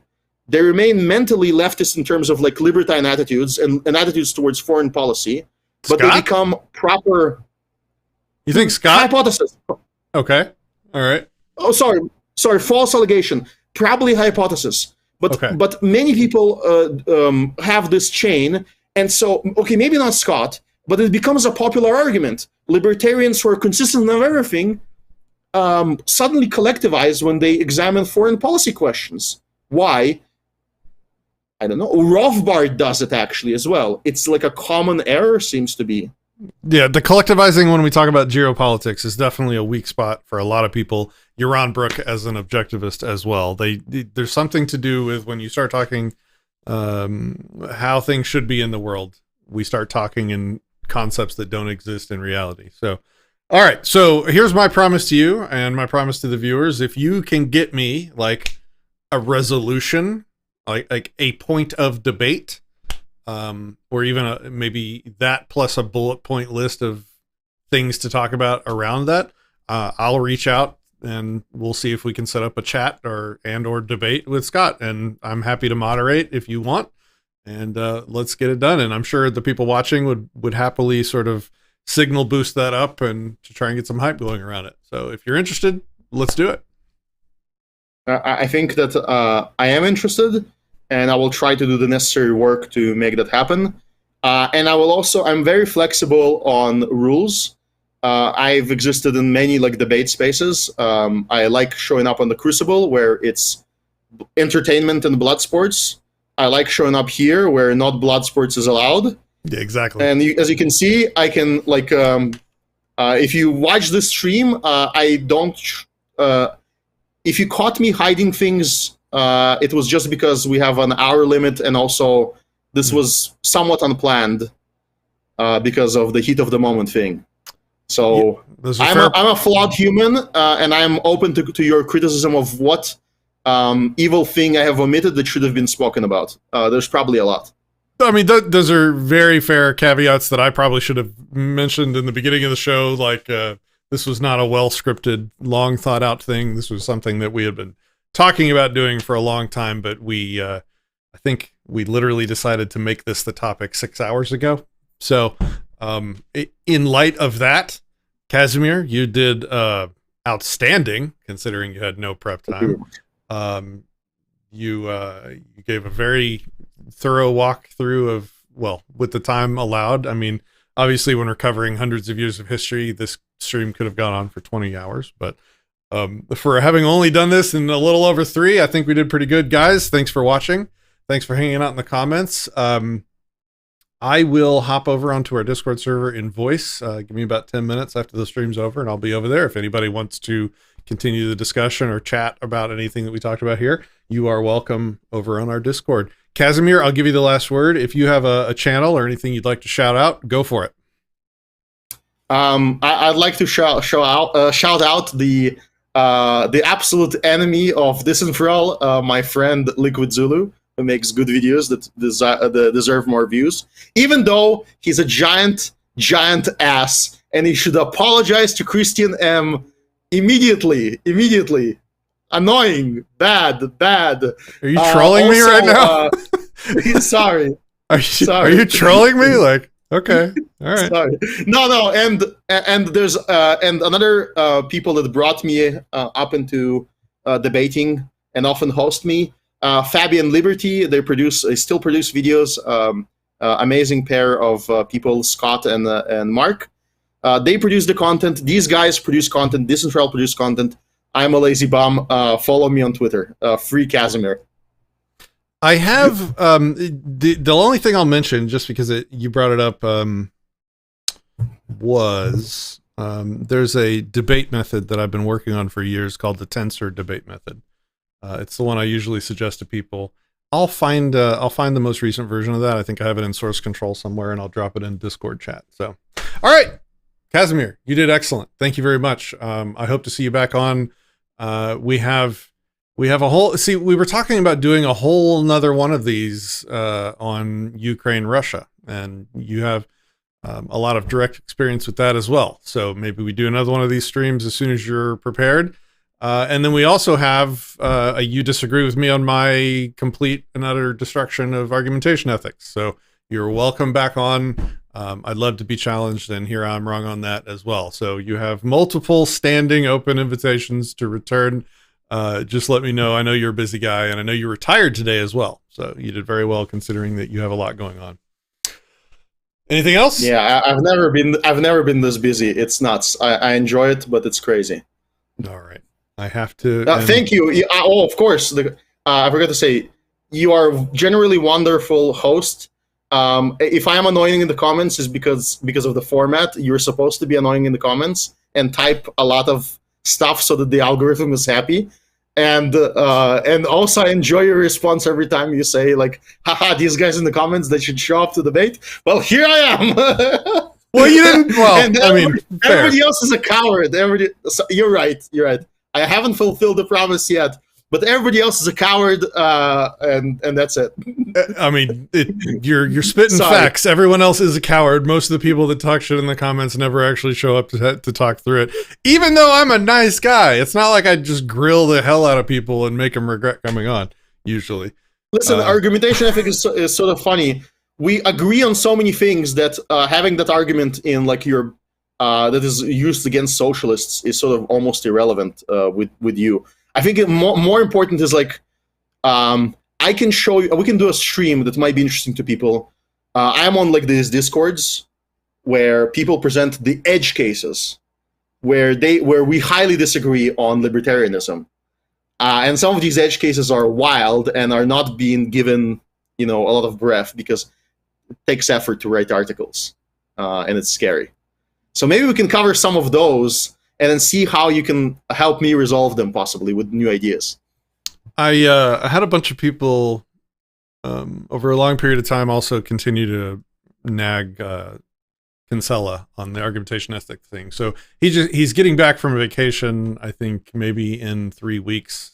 He has said that he's interested in coming on to talk about it. So we're definitely going to keep pushing on argumentation ethics, and that will definitely be a great show if and when that happens. People are telling you to get the hell out of New York. Yes, that's true. Escape from New York. And it's not easy. And to get James Freeman on, I just did a show with him a couple weeks back, I thought, and I'm talking to him all the time. Give us something to talk about if you want me to have James Freeman on. I'll have him on. I'll have James on every day, man. He's great. All right, guys. You guys are awesome. Thanks for hanging out and chatting. I'll see you on Discord, and I'll be on in like 5 or 10 minutes. All right. Thanks, everybody. Oh, I have to say the thing. Hold on. Let's see this button. You've been disenthralled. I don't know, man. We should probably change that out.